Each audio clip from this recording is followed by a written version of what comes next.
अपने आप को दुनिया का सबसे सबसे सक्सेसफुल पर्सन मानता हूँ।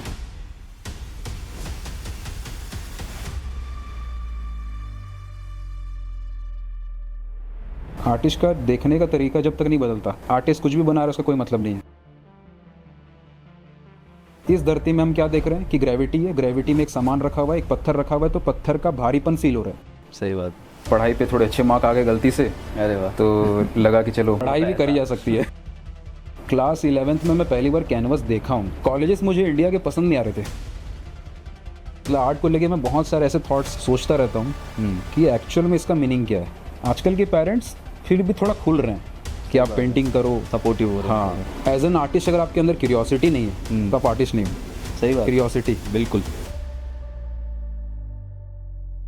अभी का टाइम सबसे ईजीएस्ट टाइम है किसी भी फील्ड में ग्रो करने के लिए। एक सवाल बड़ा मन में आ रहा है पूछने का, और मैं ऐसे ब्लंटली पूछ भी लेता हूँ कि आर्टिस्ट पैसा कमा पा रहे हैं? मैंने ChatGPT से पूछा, do you know about Riyansh Rahul? Yes.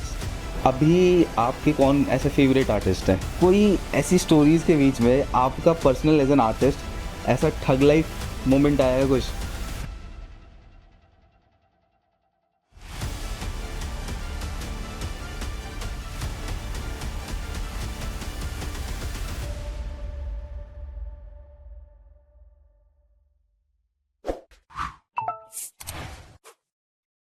नमस्कार दोस्तों, स्वागत है आपका दी आर्टिस्ट पॉडकास्ट में, पावर्ड बाय ओल आर्ट स्टूडियो। मैं आपका होस्ट करणवीर। आज हमारे साथ जो गेस्ट हैं वो छत्तीसगढ़ से आए हैं और उनके लिए मैंने खुद लिखा है एक शेर, उनको नज़र करते हुए सुनाता हूँ आपको कि पाकीज़ा चेहरों की इबादत दिल से कर, पाकीज़ा चेहरों की इबादत दिल से कर, मोहब्बत है अगर तो ज़ाहिर दिल से कर। बच्चों की बेशुमार मोहब्बत और सपोर्ट से इन्होंने हर एक बच्चे को गाइडेंस दी है और आर्ट की फील्ड में बहुत बढ़िया काम कर रहे हैं। तो स्वागत करते हैं आज के हमारे गेस्ट रियांश राहुल भाई का। थैंक यू सो मच भाई। तो सबसे पहले तो जी, ये जो आप काम कर रहे हो इसके लिए कॉन्ग्रेचुलेशंस, क्योंकि आर्ट की अवेयरनेस बनाना सबसे बड़ी चीज़ है जी। मतलब आर्ट अवेयरनेस बनेगी तो ही लोग आर्ट की फील्ड में आना चाहेंगे। सही बात है। तो जो ऑलरेडी आर्ट की फील्ड में पैशनेट हैं उनको तो चलो हम एजुकेट कर रहे हैं, बट उससे बड़ा काम आप लोग कर रहे हो, नए लोगों को और इंस्पायर करना। जी, तो first of all congratulations, Thank thank you you so so much for much. Inviting me. Thank you for giving your time. और ये चीज़ बहुत ज़रूरी है हमारी पूरी कम्युनिटी के लिए, क्योंकि अगर हम आर्टिस्ट ही एक दूसरे से मिल के सपोर्टिवली काम ना करें तो कोई मतलब नहीं है एक आर्टिस्ट बनने का, मुझे तो ये लगता है। और जिस तरीके से मैं देखता हूँ कि बहुत सारे बच्चे अलग अलग शहर से, छोटे छोटे शहरों से वो आ रहे हैं। मैंने लिटरली आपको कॉलेज टाइम से देखा है कि हाँ, इस तरीके से काम कर रहे हो आप, हर बच्चे को गाइडेंस देना, फिर आपने कोर्सेज शुरू किए और ये किया। तो ये जर्नी खुद में देखने पे भी एक बहुत इंस्पायरिंग है कि एक तरीके का एक स्टूडेंट जिसने खुद सीखा और वो खुद इस काबिल बना कि वो बहुत लोगों को इंस्पायर कर रहा है, सिखा रहा है। तो बहुत नाम कहीं ना कहीं से मुझे सुनने को मिलता रहता था आपका कि भाई ये इनकी गाइडेंस में ऐसा हो रहा है, इनकी गाइडेंस में ऐसा हो रहा है। तो मेरे को लगा कि यार बढ़िया है, ऐसे लोग हमारी पूरी फील्ड को ज़रूरत है, ऐसे और लोगों की ज़रूरत है। तो आप बताइए कि आपकी जर्नी शुरू कैसे हुई, कैसे आपने शुरू किया इस काम को? तो करंट जर्नी तो शुरू हो गई थी स्कूल से। जी। स्कूल में मतलब बचपन से मेरे को पेंटिंग का शौक़ था। बढ़िया। कभी भी ड्राइंग कर रहा हूँ, कभी भी स्केच कर रहा हूँ, पेंटिंग कर रहा हूँ। दोस्त थे स्कूल में तो मतलब उनके सामने जब स्केच करता था तो वो उनको अच्छा लगता था। अरे वाह। कि यार ये बना दे, ये बना दे। तो मैं कभी उनके स्केच कर रहा हूँ, कभी कुछ कार्टून्स बना रहा हूँ। और उस समय मतलब मैं फ़न के लिए स्केच करता था, बहुत स्टोरीज बनाता था कि ये कैरेक्टर है, उसने ये बोला तो ये बोलेगा, ऐसे करके। अरे कॉम्पिटिशन्स में जाता था मैं और कॉम्पिटिशन्स जीतता भी था। तो एक मतलब मेरे पापा को ये था कि इसका बहुत शौक़ है और जाया कर, ऐसे करके मुझे सपोर्ट करते थे। तो फैमिली शुरू से सपोर्टिंग रही है? मतलब सबसे ज़्यादा पापा सपोर्ट करते थे कि इसको, बच्चा को मतलब ये मेंटालिटी रही है कि सिर्फ पढ़ाई नहीं करनी है, स्पोर्ट्स है, डांस है, ठीक है, पेंटिंग है, जो मतलब कि एक्स्ट्रा चीज़ें हैं सब करो, करने दो। तो कॉम्पिटिशन्स जीतता था तो एक ये भी आया कि हाँ इसका ये चीज़ अच्छा है। तो अब जैसे हमारे गली मोहल्ले में कॉम्पिटिशन्स हो रहे हैं या फिर हमारे एरिया में कहीं भी कॉम्पिटिशन्स हो रहे हैं तो वहाँ जाना, धीरे धीरे डिस्ट्रिक्ट लेवल पे, स्कूल में भी अगर टीचर्स को दिखता था कि हाँ ये लड़का पेंटिंग बहुत अच्छा कर रहा है, तो वो भी सपोर्ट करते थे कि स्कूल लेवल पे ये कॉम्पिटिशन्स में जा। सही। तो एक तरीके से धीरे धीरे ना मतलब स्कूल लेवल पे ये चीज़ पॉपुलर थी कि ये एक लड़का है जो पेंटिंग करता है। बेस्ट। ठीक है, तो वो उस समय तक बस इतना ही था और मेरे को अच्छा लगता था कि चलो मज़ा आ रहा है। सही है, सही है।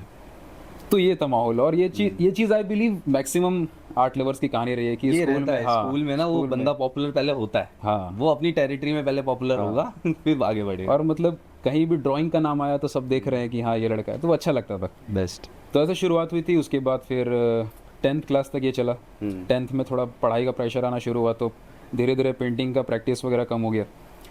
11th में पढ़ाई पे पूरा ही मैं फोकस्ड हो गया, अरे वाह। क्योंकि मैं कॉमर्स लिया। उसके बाद फिर उस समय ये मतलब ऐसा कुछ फोकस नहीं था कि कभी पेंटिंग करना है आगे चल के या इसमें कोई प्रोफेशनल करियर कॉमर्स होगा। ऐसे प्रॉपर सोच के लिया गया था हाँ मतलब वो भी नहीं सोचा था मैं उस समय। तो मैं साइंस और कॉमर्स दोनों का फॉर्म भरा था कि जो मिल जाए। जो मिल जाए। हाँ। अब कॉमर्स में सिलेक्शन हो गया, तुम चलो ये मिल गया तो चलो देखते हैं। सही। अब अकाउंट्स और इकोनॉमिक्स से सब सब्जेक्ट अच्छे लगने लग गए। और पेंटिंग का कभी वैसे सोचा भी नहीं था कि कभी फ्यूचर में इसमें करियर बनाना है। जी। तो पढ़ाई पे सीरियस हो गया। उसके बाद पढ़ाई पे थोड़े अच्छे मार्क आ गए गलती से, अरे वाह। तो लगा कि चलो बहुत कम पढ़ाई होता भी है करी जा सकती है। आर्टिस्ट के साथ बहुत कम होता है। तो ये मतलब पहली बार ऐसा हुआ कि गलती से मार्क अच्छा आ गया, तो लगा कि हाँ, क्योंकि सब्जेक्ट्स नए थे। उससे पहले 10th तक मैं सब्जेक्ट्स कोई इंटरेस्ट नहीं था किसी चीज़ में।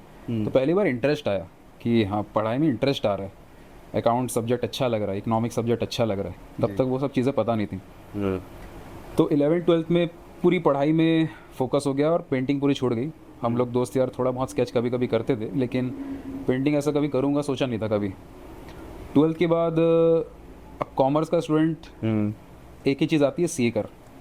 अब सीए बनो। और कुछ समझ में नहीं आता उसके अलावा। सही बात। तो सीए के लिए फिर मैं प्रिपेयर कर रहा था और एंट्रेंस था उसका। लगभग 6 महीना का टाइम था मेरे पास कि हाँ 6 महीने बाद एंट्रेंस है। तो मैं 2-3 महीना सीए के लिए कहाँ की प्रिपरेशन करते थे? एंट्रेंस सीपीटी सीए का। अच्छा, सीए हाँ, के लिए। सीए के लिए कर रहा था मैं। तब तक आर्ट की कोई तब तक कोई बातचीत नहीं थी। अच्छा। और उस समय ना एक सिचुएशन ऐसा आया था, आर्ट टीचिंग वर्ड मेरे को बिल्कुल पसंद नहीं था। आर्ट टीचिंग जी। मतलब आर्ट टीचर सुनने से मुझे ऐसा फील होता था कि नहीं, स्कूल में जाके बच्चों को पढ़ाना है वो तो मैं नहीं पढ़ा सकता मैं। मतलब ब्लैक बोर्ड के सामने बच्चों को पढ़ा और बच्चों को इंटरेस्ट भी नहीं है, और मैं ऐसे मतलब वो मेरे को मतलब बिल्कुल ही नहीं पसंद था। सही। तो सीए का एंट्रेंस के लिए प्रिपेयर कर रहा था मैं। कुछ महीने उसके लिए पढ़ाई की। कुछ महीनों बाद मेरे को अजीब फील होने लग गया। अच्छा। मतलब ऐसा सिचुएशन था कि 12th के टाइम मैं सुनता था कि एनिमेशन करके कुछ चीज़ होती है। ठीक है, एनिमेशन और ऐसे कैरेक्टर डिज़ाइनिंग और वो सब मैं सुनता था। तो एक इंटरेस्ट था कि यार मैं कॉपी के पीछे कार्टून्स बनाता आया हूँ बचपन से। हाँ। अगर इसी में करियर बन जाए तो मज़ा आ जाए। बेस्ट हो जाएगा बिल्कुल। ठीक है। तो 12th के बाद कई सारे एनिमेशन के कॉलेजेस में गया देखने के लिए कि क्या चल रहा है, क्या वही होता है। छत्तीसगढ़ में? हर जगह। अच्छा। मतलब हम लोग भुवनेश्वर भी गए, दिल्ली तरफ भी खोज रहे थे, मुंबई में भी दिख रहे थे, कहीं कुछ मिल जाए। जी। लेकिन जहाँ भी मैं गया मेरे को एनिमेशन, जब वहाँ पे स्टूडेंट्स काम कर रहे थे ना, मतलब ऐसा नहीं कि एनिमेशन जो करते हैं उनका तो अपना पैशन है, लेकिन मेरे को कभी फील नहीं आया, काम समझ नहीं आया। कभी फील नहीं आया। क्योंकि बचपन से मैं पेंसिल रगड़ रहा हूँ, कलर्स रगड़ रहा हूँ, कैनवस देख के मेरे को अच्छा फील होता है। तो जब भी मैं डिजिटली काम करने का सोचता था तो मेरे को कनेक्ट नहीं फील होता। मैं जब यही करना है जिसमें मुझे मज़ा नहीं आ रहा तो मैं कुछ और ही कर लेता हूँ। अब मुझे वहाँ भी उतना ही मज़ा आ रहा है जितना यहाँ मज़ा आएगा। सही बात है। तो फिर मैं सीए का तैयारी करने लग गया। उसके बाद फिर कुछ महीना में फील हुआ कि नहीं यार मज़ा नहीं आ रहा। मतलब 11th-12th में पढ़ाई पे मैं बहुत टाइम दिया था और मेरे को ऐसा फील होता था कि अगर आगे भी मैं सीए करूँगा तो मेरा ज़िंदगी वैसा ही दिख रहा होगा। बिल्कुल सही कि मैं स्टिकी नोट पैड लगा रहा हूँ, इतने दिन मेरे को ये पढ़ाई करनी है, इतने घंटे ये पढ़ना है। तो मेरा ऐसी फील हो रहा था कि आगे का जीवन भी यही दिख रहा है। और मेरे आसपास बहुत सीए बन रहे थे लोग। अरे यार सब सीए बन रहे हैं, सीए सुन के सब सीए बन रहे हैं, मैं इनमें से एक हो जाऊंगा, फिर मज़ा नहीं आएगा। तो फिर उस समय एक सडन एक डिसीजन हुआ। मेरा एंट्रेंस था कुछ महीनों में। मैं हमारे एक सर थे, पंडा सर, और हम जहाँ रहते थे ब्रजराज नगर में, वो एक ही सर थे जो ड्राइंग सिखाते थे। अच्छा। मतलब कोई नहीं था। मतलब मैं जानता भी नहीं था कि ड्राइंग सिखाया भी जाता है। मैं सोचता था कि बचपन में जो कर रहे हैं यही चीज़ है, सिखाने भी चीज़ होती है, मेरे को पता नहीं था। तो उस समय सिचुएशन ये था कि घर पे मैं बोल चुका हूँ कि मैं सीए करूँगा। घर पे एक बार बोले भी लोग कि एनिमेशन देख ले, तू तेरे को लग रहा है तो अलाउ किए देख ले। मैं खुद मना किया कि मैं नहीं करूँगा, मैं सीए करूँगा। मैं डिसीजन लिया था। अब मैं घर पे मना भी नहीं कर सकता क्योंकि मैं प्रिपेयर कर रहा हूँ, वहाँ के ट्यूशन्स जा रहा हूँ मैं, ठीक है, पढ़ रहा हूँ। अब प्रेशर था कि अब क्या बोलूँ, मना भी नहीं कर सकता, खुद डिसीजन लिया। तो फिर ऐसा हुआ सिचुएशन कि जो हमारे सर थे, मैं उनके घर गया रात को, 8 साढ़े 8 का टाइम था। मैं मतलब उस समय मेरे को कुछ समझ नहीं आ रहा था, मैं मतलब फंसा हुआ था बीच में कि क्या जीवन में करना है और पेंटिंग में भी क्या करूँगा, कुछ पता नहीं था मेरा। और हम लोग जिस जगह पे रहते थे आर्ट को लेके, वो तो दूर दूर तक गैलरी एग्जीबिशन, ये मतलब एक ड्रीम था। हम लोग मूवीज़ में सुनते थे कि गैलरी कुछ होती है, क्या बात, एग्जीबिशन कुछ होता है, ये ड्रीम जैसा था वो। अच्छा। मतलब क्लास 11th में मैं पहली बार कैनवस देखा हूँ कि सामने से कैनवस भी कुछ चीज़ ऐसी होती है, और वो भी उन्हीं सर के पास जिनके पास मैं गया। गए थे। तो शाम का टाइम था, मैं गया सर के पास, सर खाना खा रहे थे, उठ के आया। मैं बोला सर क्या आप मुझे पेंटिंग सिखाओगे, मैं आर्टिस्ट बनना चाहता हूँ। तो सर बोले कि यार, सर का ये लाइन था एग्जैक्ट कि बेटा तुमको नहीं सिखाऊंगा तो किसको सिखाऊंगा, ये सर बोले थे उस वक्त। क्या बात है, क्या तो बहुत मतलब अजीब सा फील हुआ एक बार। मैं बोला कि ठीक है सर, मैं कल से आता हूँ करके। तो ये था कि सर बोले कि संडे संडे को आओ, संडे को या 10 दिन 15 दिन में एक बार, जब भी मैं बोलूँगा समय होगा आ जाना। आ जाना। तो अब उनके घर में जाता था मैं, और वो स्केचेस करवाते थे, ड्राइंग करवाते थे। 1-2 महीना हुआ। हाँ। उसके बाद फीस देने का टाइम आया। मतलब घर में बताया नहीं अभी मैं, अब कैसे अरेंज करेंगे। ठीक है। तो मैं घर में गया और फिर मैं सबसे पहले मम्मी को समझाया कि ऐसा ऐसा बात है और मैं सीए क्यों नहीं करना चाहता हूँ। पहले मैं पूरा एक्सप्लेन किया और मैं पेंटिंग में सीरियस क्यों हूँ, ये सब मैं समझाया। और उस समय मैं कुछ भी कहानी सुना रहा था, मतलब ताकि मान जाए, क्योंकि मैं ऐसे परीक्षा वाली घड़ी होती है उस वक्त कि अपने ही पैशन के लिए अपने ही पेरेंट्स ऐसा था कि मैं अगर बोलूँगा और मेरे पास कुछ बोलने के लिए नहीं होगा तो क्यों, कैसे मानेंगे वो। सही बात है। तो मैं कुछ बड़ा बड़ा कहानी सोच के गया था कि ना क्या होता है मम्मी, ऐसे दिल्ली उल्ली में ना एग्जीबिशंस लगते हैं, वहाँ पे पेंटिंग सेल होती है, ऐसा होता है वैसा होता है। वो कहानी सुना, सब बड़ी बड़ी कहानी सुना दी गई है कि ये होता है और हो जाएगा उसमें, ये हो जाएगा वो हो जाएगा। घर में डर रहे थे। सही। लेकिन मैं समझा के फिर बताया कि मैं सर के पास जाना चालू कर चुका हूँ। आपको लेट बता रहा हूँ बस। तो बस मैं भी 1-2 महीना हो गया जाते हुए, ऐसे करके बताया। फिर फेस उसका बात किया, फिर थोड़ा सेट हुआ कि हाँ चलो ये सीरियस है इस चीज़ के लिए। फिर बोले एक बार सोच ले, एंट्रेंस का टाइम आ चुका है। सिचुएशन ये थी कि सीए का मेरा एंट्रेंस आ चुका था कुछ महीना में। मैं पढ़ना यहाँ बंद कर चुका हूँ 3-4 महीना पहले से।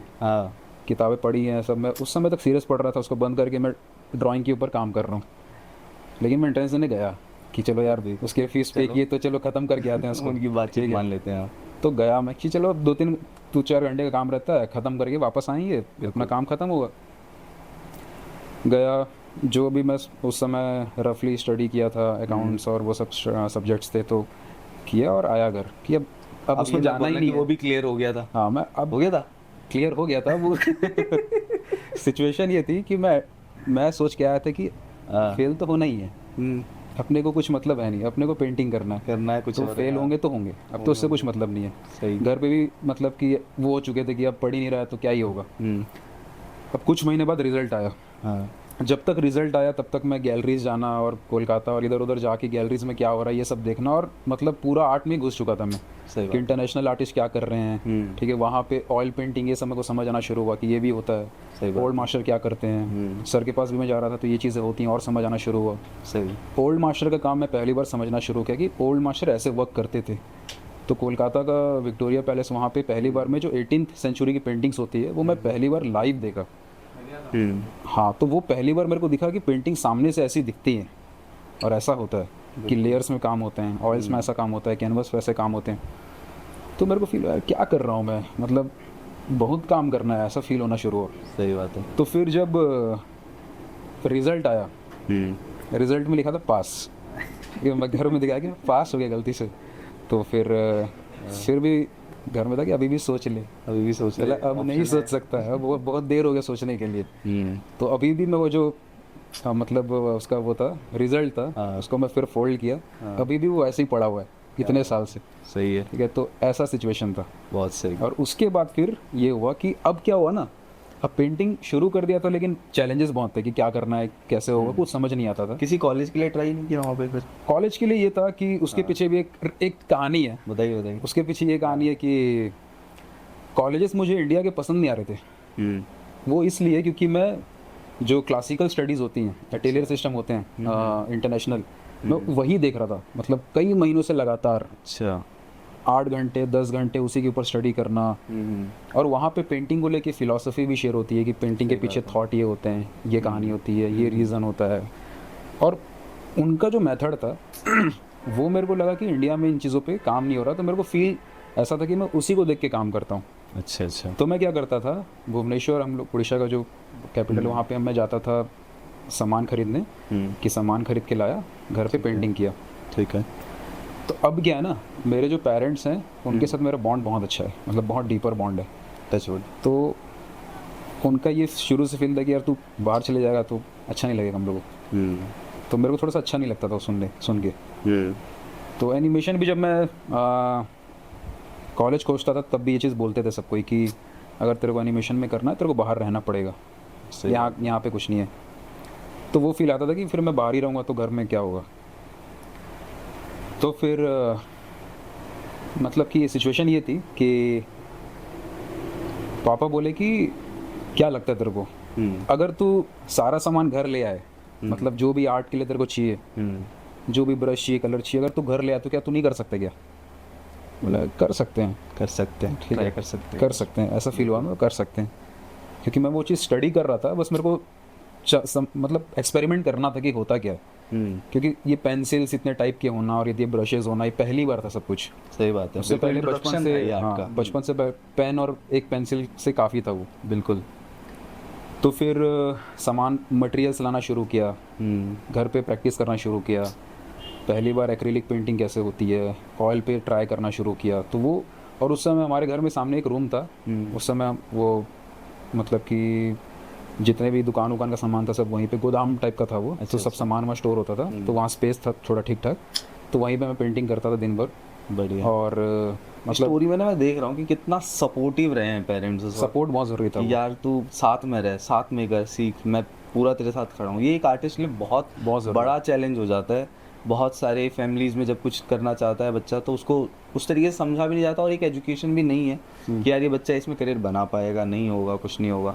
तो बहुत डर भी है इस चीज़ को लेके। बट जैसे पेरेंट्स आपके सपोर्टिव रहे हैं, ये बहुत बड़ी ब्लेसिंग है एक आर्टिस्ट। 100%। बिल्कुल। और एक चीज़ ये भी है ना कि अगर शुरू से एक ओपन हैंड देते हैं ना बच्चों को, तो बच्चा एक्सपेरिमेंट करता है। सही बात। मतलब पेरेंटिंग को लेके बहुत सारा थॉट्स है मेरा। बताइए। एक तो ये कि बच्चों को परवरिश अच्छी मिले, कि बच्चा कुछ गलत काम ना करे, उतना काफ़ी है। बिल्कुल। उसके अलावा वो क्या ट्राई करना चाहता है उसको वो चीज़ करने देना चाहिए। तो वो चीज़ मेरे को बहुत फील होता है कि वो एक बहुत, और ना एक जो बहुत बड़ा मतलब मैं सीखा अपने पेरेंट्स से, और ये चीज़ मैं समझा कि बहुत ज़रूरी है, ये बच्चा को ये एहसास दिलाना कि तो कुछ है। सही बात। बहुत ज़रूरी है। क्या बात है। मतलब कि कभी भी ये किसी बच्चे को फील नहीं कराना चाहिए कि यार इसमें स्कोप नहीं है, या ये चीज़ मतलब छोटी है, ये छोटी है, नहीं कर पाएगा। ज़रूरी है। सही बात है। एक सवाल है बच्चों का बहुत ज़्यादा आता है कि इतनी सारी फील्ड्स हैं, आर्ट को हमेशा एक हॉबी की तरह ही देखा गया है, तो जब वो सवाल आता है कि वाई आर्ट, तो आप एक सोसाइटी के पर्पस से और एक बच्चों के पर्सपेक्टिव से बताइए कि क्यों ज़रूरी है ये आर्ट। तो बच्चों के पर्सपेक्टिव से तो बहुत सारी चीज़ें हैं करण, जैसे ये तो साइंटिफिकली भी प्रूवन है कि बच्चे जब बचपन में सिर्फ स्टडी पे फोकस ना होकर बाकी चीज़ें करते हैं जी, तो मेंटल डेवलपमेंट बहुत ज़्यादा होती है। और ये चीज़ें रिसर्च में आ रही हैं काफ़ी सालों से। सही बात है। अभी चलो आर्ट को लेके या बाकी चीज़ों को लेके भी एक अवेयरनेस बननी शुरू हुई है। आजकल के पेरेंट्स फिर भी थोड़ा खुल रहे हैं कि आप पेंटिंग करो, सपोर्टिव हो रहे हैं। हाँ, थोड़ा सा खुल रहे हैं कि आप सिर्फ इसमें फंस के मत रहो, आप पेंटिंग कर रहे हो या अदर चीज़ें भी कर रहे हो। एक माइंड का खुलना ज़रूरी है, क्योंकि क्या होता है ना, बचपन का स्टेज ऐसा है कि माइंड उस समय ही बन रहा है। उस समय आपने बच्चे के अंदर क्या बिलीव डाले हैं या क्या थॉट डाला है। एक बच्चा पेंटिंग कर रहा है, वो अब जैसे मैं शुरू में बच्चों को सिखाता था, मैं ऑब्जर्व करता था कि बच्चे क्या फील करते हैं। तो इसके पीछे भी कुछ चीज़ें हैं। जैसे कुछ बच्चे जैसे छोटे एजेस के भी हैं और बड़े बच्चे भी हैं, ऐसे भी हैं। हाँ, शुरू में मैं करता था, अब तो हम सिर्फ प्रोफेशनल्स के हिसाब से काम कर रहे हैं, लेकिन शुरू में जब मैं छोटे बच्चों के साथ काम कर रहा था, उनको सिखा रहा था, तो कुछ चीज़ें मैंने देखी, और वो चीज़ आई बिलीव जितने भी आर्ट के टीचर्स हैं उनको मतलब कि सीखनी चाहिए, समझनी चाहिए। क्या होता है कि एक बच्चा को मैंने पूछा कि आसमान कौन से रंग का है, वो बोला नीला। मैंने बोला नीला तो नहीं करेंगे अब, हाँ ठीक है, लाल, उसमें मिक्स किए हम लोग, पिंक येलो मिक्स किए, अच्छा। वाइट मिक्स किए, सारे शेड्स बनाए। बच्चा पहली बार देखता है कि ये भी होता है। बच्चा बाहर जाके देखता है कि आसमान में ये दिख रहा है, सही बात है। वो चीज़ उसको दिखनी शुरू होती है, तो उसका पर्सपेक्टिव बदलता है कि जो चीज़ हमें दिख रही है, जो मैं बताया गया कि पेड़ हरा रंग का होता है, ऐसा नहीं है। वो कॉन्सेप्ट आप देखो, सेट कर दिया है ना कि हाँ नीले ही है आसमान तो आपका। वो एक लिमिटेशन है, और वो लिमिटेशन आपकी लाइफ टाइम में दिखता है। आपको लगता है ये काम ऐसा होता है, नहीं, ऐसा भी हो सकता है। सही तो बात वहाँ से आपको अपॉर्चुनिटीज़ दिखती हैं, आपको सेम चीज़ को सॉल्व करने के 10 तरीके दिखते हैं। एग्जैक्टली। तो बच्चा वो सीख रहा है। तो वो चीज़ में क्या होता है ना, कई बार पेरेंट्स बोलते हैं अरे नहीं बेटा ये नहीं, ऐसे ऐसे कर। तो वहाँ पे एक आर्ट टीचर का काम है उन पेरेंट्स को समझाना, ना कि पेरेंट्स के हिसाब से बच्चों को चेंज करना। सही बात है। कई सारे जैसे हमारे पास आर्ट टीचर्स कनेक्टेड हैं, मतलब अभी हम लोग कई सारे आर्ट टीचर्स को भी ट्रेनिंग देते हैं। तो वो ये बोलते हैं कि अरे सर क्या होता है ना, पेरेंट्स ना बोलते हैं बच्चों को ऐसे सिखाओ। या आपका काम है पेरेंट्स को सिखाना, आपका काम सिर्फ बच्चों को सिखाना नहीं है। सही बात है, आपको गाइडेंस पेरेंट्स को समझाना जरूरी है दोनों को कि जो मैं इनको बच्चों को बता रहा हूँ, ये बता रही हूँ, उसमें ये मेरा रीज़न है जिसलिए मैं ये कर रहा हूँ। सही बात है। अगर आप पेरेंट्स जो बोल रहे हैं वही करोगे तो फिर आपका क्या इन्वॉल्वमेंट है। और कई बार पेरेंट्स क्योंकि नहीं समझ रहे हैं कि इसका प्रोसेस क्या है, इसको क्या करने का तरीका है, तो आपका काम है ये बताना कि ये जब आप करते हो ऐसे, जब हम बच्चों को सिखा रहे हैं तो इस वजह से बच्चों का ये डेवलप हुआ, बिल्कुल इस चीज़ को करने से बच्चों का ये डेवलप हुआ, जिस चीज़ से बच्चों को फ्यूचर में ये काम आएगा। ये इमेजिनेशन वो जो यहाँ सीख रहे हैं वो कल के डेट में कोई साइंस में कोई प्रोजेक्ट बना रहे हैं वहाँ भी लगेगा, वहाँ पे भी यूज़ होगा। तो ये चीज़ जब पेरेंट्स समझेंगे तब जाके वो बच्चों को अलाउ करना सीखेंगे। हम भी कुछ टाइम पहले बच्चों को जब पढ़ाते थे तो पेरेंट्स ही आते थे कि यार इसको ना अभी छुट्टियाँ चल रही हैं तो टाइम पास के लिए भेज रहे हैं, आप इसको थोड़ा बहुत करवा देना। वो थोड़ा बहुत नहीं होता है, बेसिकली बताएं तो बच्चा जो है वो उसके अंदर जो दिमाग है, जो सारी चीज़ें सोच रहा है, वो क्रिएटिविटी का ना बिल्कुल हब होता है वो चाइल्ड का माइंड। तो उस वक्त उसको बताना कि यार तुम ना इसको ऐसे पेंट करो, इसको ये करो। उससे मैं पूछता था कि यार तुम्हारा सुपर हीरो कौन सा है, वो सुपर हीरो कुछ भी बना रहा है, वो गाड़ी को पर्दा पहना के उसको उड़ा दे रहा है। तो उसके दिमाग में की क्रिएटिविटी देखो ना, वो मछली को उड़ना सिखा रहा है उसमें, कि जो हम सोच नहीं रहे वो बियॉन्ड है उसके। उसको फैमिली बोला बनाने के लिए, उसको मैंने अपना पोर्ट्रेट बनाने के लिए बोला, उसने क्या देखा, क्या पर्सपेक्टिव दिखा, उसको कैसी लाइन दिखी मेरे फेस में, उसने वो बनाया। और वो कैरेक्टर डिफाइंड है कि मेरे बाल ऐसे हैं, मेरे नाक ऐसे है, मेरी दाढ़ी ऐसे आ रही है, वो डिफाइन कर रहा है कि वो मैं ही हूँ। क्योंकि अब हम स्टडीज़ करते हैं, धीरे धीरे आगे तक जाते हैं, तब वो चीज़ें अचीव करते हैं। लेकिन अगर बच्चा उस तरीके से सोचे, आर्टिस्टिकली काम करे, उसको समझाया जाए कि यार ऐसे होता है, ऐसे होता है। हमारे यहाँ पे बच्चों ने बहुत इन्जॉय किया है। हमने लिटरली गेम्स ऐसे इंट्रोड्यूस करी थी बच्चों के साथ कि ऐसे पेंट करके गेम्स करो, गाने बजा दिए, उसके रिदम के हिसाब से पेंट करते रहो, शीटें फाड़ो, उसको बाद उसको जोड़ो, कुछ पेस्ट करो, इतना सब कुछ कराते थे, पूरा मैस फैला देते। लेकिन बच्चों को मज़ा बहुत आता था। और जब उनके ऊपर कोई बाउंडेशन नहीं होती ना, तो बहुत सही, बहुत अच्छे कलर कंट्रास्ट में क्रिएट करते थे, बहुत अच्छी शेप्स बनाते थे, कॉम्पोजिशन अनवांटेडली बहुत बढ़िया हो जाती थी।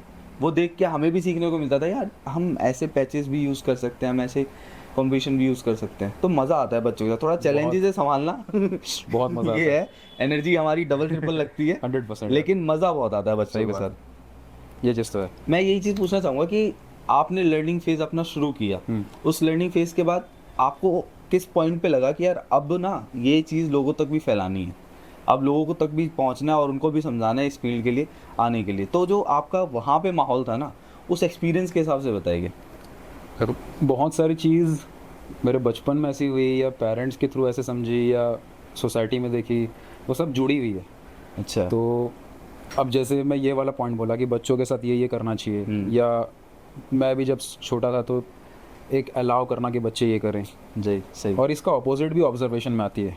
बहुत सारी चीज़ें अलग अलग जगहों के पॉइंट्स थे जो अभी काम आ रहे हैं, जिसके वजह से सारी चीज़ें हुई हो रही हैं। जैसे फॉर एग्जांपल बचपन में जो ये समझा कि पेरेंट्स के थ्रू कि अलाउ करना, तो जो कई बार ऑपोजिट चीज़ें होती हैं, जैसे कोई आपको बोल रहा है कि तू ये नहीं कर सकता, नेगेटिवली अट्रैक्ट करती हैं वो। नेगेटिव चीज़ें भी आप ना ऑब्जर्व कर रहे हो कि कोई बोल रहा है कि ये मत कर, तो एज ए बच्चा आपको कैसा फील हुआ, वो तो करना पड़ेगा, ठीक है। और कई बार ऐसा होता है कि कोई डिमोटिवेट कर रहा है, तो कई बार आदमी बुरा भी फील करता है यार कि, और सबसे बुरी चीज़ ये लगती है कि जब एज ए बच्चा आपको कोई किसी और से कंपेयर कर दे, हाँ तो ऐसा लगता है कि मैं तो कुछ हुई नहीं। सही बात, ठीक है। तो ये सब चीज़ भी बचपन में एक रहा कि मतलब वो सब भी मेरे दिमाग में रहा कि यार बचपन में इसने ऐसा बोला था, बुरा लगा था, इसने ऐसा बोला था, बुरा लगा था। तो वो सब क्या बाद में काम आता है कि ये चीज़ तो नहीं करनी अब, इसकी वजह से बुरा लगा था, ये किसी और को नहीं करना है। बिल्कुल। तो ये थॉट चलता था। और आर्ट सिखाने का जो थॉट था वो टीचिंग, जैसे मैं बताया, टीचिंग शुरू से मेरे को पसंद नहीं था कि टीचिंग वाली चीज़। लेकिन ना टीचिंग का पर्सपेक्टिव धीरे धीरे मेरा चेंज होना शुरू हुआ जब मेरे को समझ में आया कि टीचिंग मतलब सिर्फ बच्चों को पढ़ाने का मतलब टीचिंग नहीं होता। टीचिंग नहीं होता, टीचिंग में बहुत चीज़ें आती हैं। बहुत कमाल काम कर रहे हो यार आप। पेरेंट्स से बात करना, उनका थॉट बदलना, समाज क्या सोच रहा है आर्ट को लेके, उनका थॉट बदलना, कोई चीज़ कोई करना चाहता है उसमें उसको प्रमोट करना, उसको हेल्प करना कि जो चीज़ वो अच्छा। टीचिंग को लेके एक मेरा जो फिलॉसफी है वो ये, आर्ट टीचिंग को लेके जी, मतलब एज ए टीचर मेरा काम आपको पेंटिंग सिखाना नहीं है। बिल्कुल। अगर मैं बच्चे को सिखा रहा हूँ या फिर किसी को भी सिखा रहा हूँ जी, कि मेरा काम आपको आर्ट सिखाना नहीं है। मेरा गोल ये है कि मैं आपको वो करने में हेल्प करूँ जो आप करना चाहते हो, जिससे आपको खुशी मिलती है। तो मेरा काम आपको खुशी देना है। बहुत सही। ठीक है, तो अगर हम लोग वो चीज़ कर रहे हैं कि समाज में एक तरीके से खुशी बांट रहे हैं, तो वो एक सबसे बड़ा काम मेरे को फील होता है। और उस खुशी के अंदर ऐसा है कि वो चीज़ अच्छी भी है सोसाइटी के लिए, वो उनके पर्सनल, और क्योंकि खुशी बहुत चीज़ों की हो सकती है। एक खुशी होती है, एक प्लेजर होता है कि आदमी शॉर्ट टर्म के उसके लिए भाग रहा होता है, लेकिन आप लॉन्ग टर्म के लिए किसी पर्सन को ऐसी चीज़ दे रहे हो जिससे वो हमेशा जुड़ा रहेगा, जिससे वो हमेशा खुश रहेगा, जिससे वो हमेशा पैशनेट, जो अपना पैशन उसको फॉलो कर रहा होगा। तो वो चीज़ ऐसा लगता है यार इसकी लाइफ में कुछ तो बदलाव लाए हैं अपन। सही। तो वो चीज़ दिखती है ना, तो लगता है कि कुछ हो रहा है। बिल्कुल। उससे पहले जब मैं पेंटिंग करता था, पेंटिंग तो चलो अभी भी बहुत मतलब कि ओकेजनली मैं बहुत कर रहा हूँ, लेकिन पेंटिंग करता था और जब टीचिंग देता था तो शुरू में तो मैं पेंटिंग में पूरा इन्वॉल्व रहता था। मतलब उस समय मैं कमीशन आर्ट वर्क करता था, तो दिन भर 8-8 घंटे लगातार पेंटिंग्स चल रही हैं, वो अच्छा, ऐसा फेस था। लेकिन टीचिंग बच्चों को देने के बाद जब मैं धीरे धीरे बड़ों को मैंने सिखाना शुरू किया और उनके जब रेस्पॉन्स आने शुरू हुए, तो जो रेस्पॉन्स था ना, वो मेरे को लगा कि ये आर्ट है, ये करना चाहिए, ये एक्चुअल में आर्ट की फीलिंग आनी शुरू हुई। बहुत सही। और उसके बाद बहुत मेरा मतलब फिलोसफीज़ मेरे फिर बहुत बनने शुरू हुए। मतलब आर्ट को लेके मैं बहुत सारे ऐसे थॉट्स सोचता रहता हूँ कि एक्चुअल में इसका मीनिंग क्या है, आर्ट सिखाने का मतलब एक्चुअल मीनिंग क्या है। बिल्कुल सही बात है। तो फिर ये फीलिंग आने लग गया कि जब हम लोग 4 लोग 5 लोग तक पहुँचे हैं, 4-5 लोग ही अगर जान रहे हैं और वो लोग सीख रहे हैं और उनकी इम्प्रूवमेंट हो रही है, कोई जॉब में है, कोई हाउसवाइफ है, एक हाउसवाइफ है हमारे साथ अभी जुड़ी हुई हैं, मैं उनका जर्नी ऐसा था, शादी हो गई जी, पेंटिंग छूट गई। अच्छा। हाँ, और ना उनका ये था कि मैं कभी पेंटिंग कभी पता नहीं कभी कर भी पाऊंगी कि नहीं, टाइम नहीं मिलता है, बच्चे हो गए, पूरा दिन भर शेड्यूल बिजी है, सीख पाना, कहीं जाके सीखना या सीखने के लिए क्या होता भी है कुछ पता नहीं है। ठीक है, तो जब हम लोग क्योंकि आर्ट एजुकेशन शेयर कर रहे हैं, जब वो कनेक्ट हुई, उन्होंने सीखा, उनका एक वीडियो आता, अभी हमने वीडियो को संभाल के रखा हुआ है। अच्छा। वो वीडियो में रो रही हैं, रो के बता रही हैं कि मैं यहाँ पे सीखी और मैं यहाँ एक मतलब कि कोई आर्ट एंड क्राफ्ट का स्कूल था, वो वहाँ पे गई, उनको एक फ्री हैंड कोई मैप का ड्राइंग करना था, उन्होंने ड्रॉ किया, उनका सिलेक्शन हो गया स्कूल में कि आप अब से यहीं सिखाओगे। क्या बात है। और उसके बाद उन्होंने वीडियो बनाया, अपना टेस्टिमोनियल हमारे साथ शेयर किया, पूरा लिख के मैसेज कि मेरी लाइफ ऐसी थी, ऐसी हो गई है। तो ये जब चीज़ें आती हैं, छोटे इम्पैक्ट्स ना, ये लोगों की लाइफ बदल देती है। और ना इसके ऐसे जब रेस्पॉन्स आते हैं ना, तो ऐसा लगता है यार कुछ कर रहे हैं हम लोग, बढ़िया कर रहे हैं, इम्पैक्ट हो रहा है। और फिर वो इम्पैक्ट जब लगता है तो फिर वो इम्पैक्ट होने की लत लग जाती है, यार ये इम्पैक्ट बढ़ाना है, सही बात, ये इम्पैक्ट और लोगों तक पहुंचना है। बिल्कुल। तो वो फीलिंग है कि अभी के टाइम पे जो बच्चे सीख रहे हैं, तो बहुत लोगों के अंदर ना एक डाउट होता है कि यार कॉलेज अब सबका क्रैक नहीं हो रहा, सबके एंट्रेंस क्रैक नहीं हो रहे, तो क्या करें अब वो कॉलेज में जाके ही सीख पाते या बाद में बिना कॉलेज के सीखें। तो बड़ा ऐसा एक काइंड ऑफ डिबेट चल रही है हमारी फील्ड में कि डिग्री वाला ही आर्टिस्ट होता है, नॉन डिग्री आर्टिस्ट नहीं है। तो ये बहुत कुछ सुनने को मिलता है कभी कभी। हालांकि काम जो हमारा आर्टवर्क है वो सुप्रीम होता है बेसिकली। अब इस काम के पीछे किस आर्टिस्ट ने क्या डीग्री है उसकी आप वो नहीं देखोगे, पहले आप वो काम देखोगे। 100%। तो इस डिबेट के बारे में आप क्या सोचते हो? देखो जितने लोग मेरे से कनेक्टेड हैं वो अभी तक आंसर उनको पता है, वो शायद लिख भी दें। सही बात। और ये चीज़ हमारे कम्युनिटी के अंदर एक जोक चलता है, जोक ये चलता है कि कोई मेरे से डिग्री का सवाल पूछता है तो सब हंसना शुरू करते हैं कि आपने गलत आदमी से पूछा है। ये मेरा बहुत एक स्ट्रॉन्ग ओपिनियन है इस टॉपिक के ऊपर जी, कि एज एन आर्टिस्ट डिग्री की ज़ीरो वैल्यू है। मतलब मैं ग्रे एरिया में नहीं हूँ कि हाँ हो भी सकता है, नहीं भी हो सकता है, ऐसा नहीं है, नहीं, कम्प्लीटली नहीं है। मैं बीएफए का एंट्रेंस दिया हूँ और मैं वहाँ पे टॉप किया था कलायतन यूनिवर्सिटी में। मैं 1 साल वहाँ पे स्टडी किया जी। और 1 साल स्टडी करने के बाद मैं वहाँ से छोड़ा कि ये मैं शो कर सकूं कि डिग्री की वैल्यू नहीं है। बढ़िया। और ये इसलिए क्योंकि जब मैं स्टडी कर रहा था तो मैं मैक्सिमम जितने भी इंटरनेशनल मतलब वहाँ के जो आर्टिस्ट हैं इंटरनेशनल, मैं उन्हीं को स्टडी कर रहा था। तो वहाँ पे कहीं पे डिग्री की बात हो ही नहीं रही है। अगर आप इंटरनेशनल मार्केट देखोगे, लर्निंग ज़रूरी है, लर्निंग ज़रूरी है, डिग्री नहीं है, स्किल्स ज़रूरी है। बिल्कुल। मतलब लर्निंग ऐसी चीज़ है जो आपको मरते दम तक करनी है। बेस्ट। डिग्री में कई बार स्टूडेंट्स का थॉट ये रहता है मैं 4 साल पढ़ाई किया, मेरी पढ़ाई ख़त्म हो गई। ऐसा नहीं है, आप पढ़ रहे हो, पढ़ते ही रहो, कंटिन्यूटी चलती रहेगी। सही। क्यूरियोसिटी, मतलब एज एन आर्टिस्ट अगर आपके अंदर क्यूरियोसिटी नहीं है तो आप आर्टिस्ट नहीं हो। सही बात। क्यूरियोसिटी, बिल्कुल। सीखने की जो भूख है ना, हम पेंटिंग क्यों करते हैं? क्योंकि हम लोग के अंदर एक क्यूरियोसिटी है कि यार ये कलर, ये ड्राइंग कैसी लगेगी, बनने के बाद ये क्या होगा, ये लाइंस ऐसी क्यों है, ये एंगल्स ऐसे क्यों है, ये शेप्स ऐसे क्यों है, इसकी डार्कनेस लाइटनेस हम कैसे करें। वो पेंटिंग का शुरू होने से लेके जब हम एक इमेज को इमेजिन करते हैं कि हम क्या बनाएंगे, उसकी कॉम्पोजिशन से लेके उसकी एंडिंग तक हम क्यूरियस रहते हैं। बिल्कुल सही बात। पेंटिंग के प्रोसेस में जो आप फील कर रहे हो, पेंटिंग बनने के बाद आप ना देखोगे, जब पेंटिंग बन जाती है 2 दिन 3 दिन अच्छा लगता है, फिर लगता है यार हो गया, दूसरा बनाते हैं, हो गया, आगे बढ़ते हैं। क्योंकि वो प्रोसेस की जो क्यूरियोसिटी है, वो फीलिंग है। तो क्यूरियोसिटी कभी मरनी नहीं चाहिए।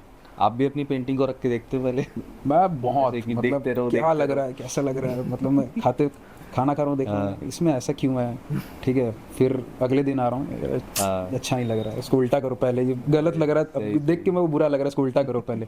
तो ये चलता है। एक स्टोरी है कि स्कूल टाइम पे जब मैं था ना, तो एक ऐसे गणेश जी की पेंटिंग, मैंने एक कैनवस पहला इंट्रोड्यूस हुआ था मेरे साथ कि मेरे को कैनवस पहले बहुत महंगा लगता था कि यार वहाँ तक पहुँचेंगे कैसे, कैसे होगा।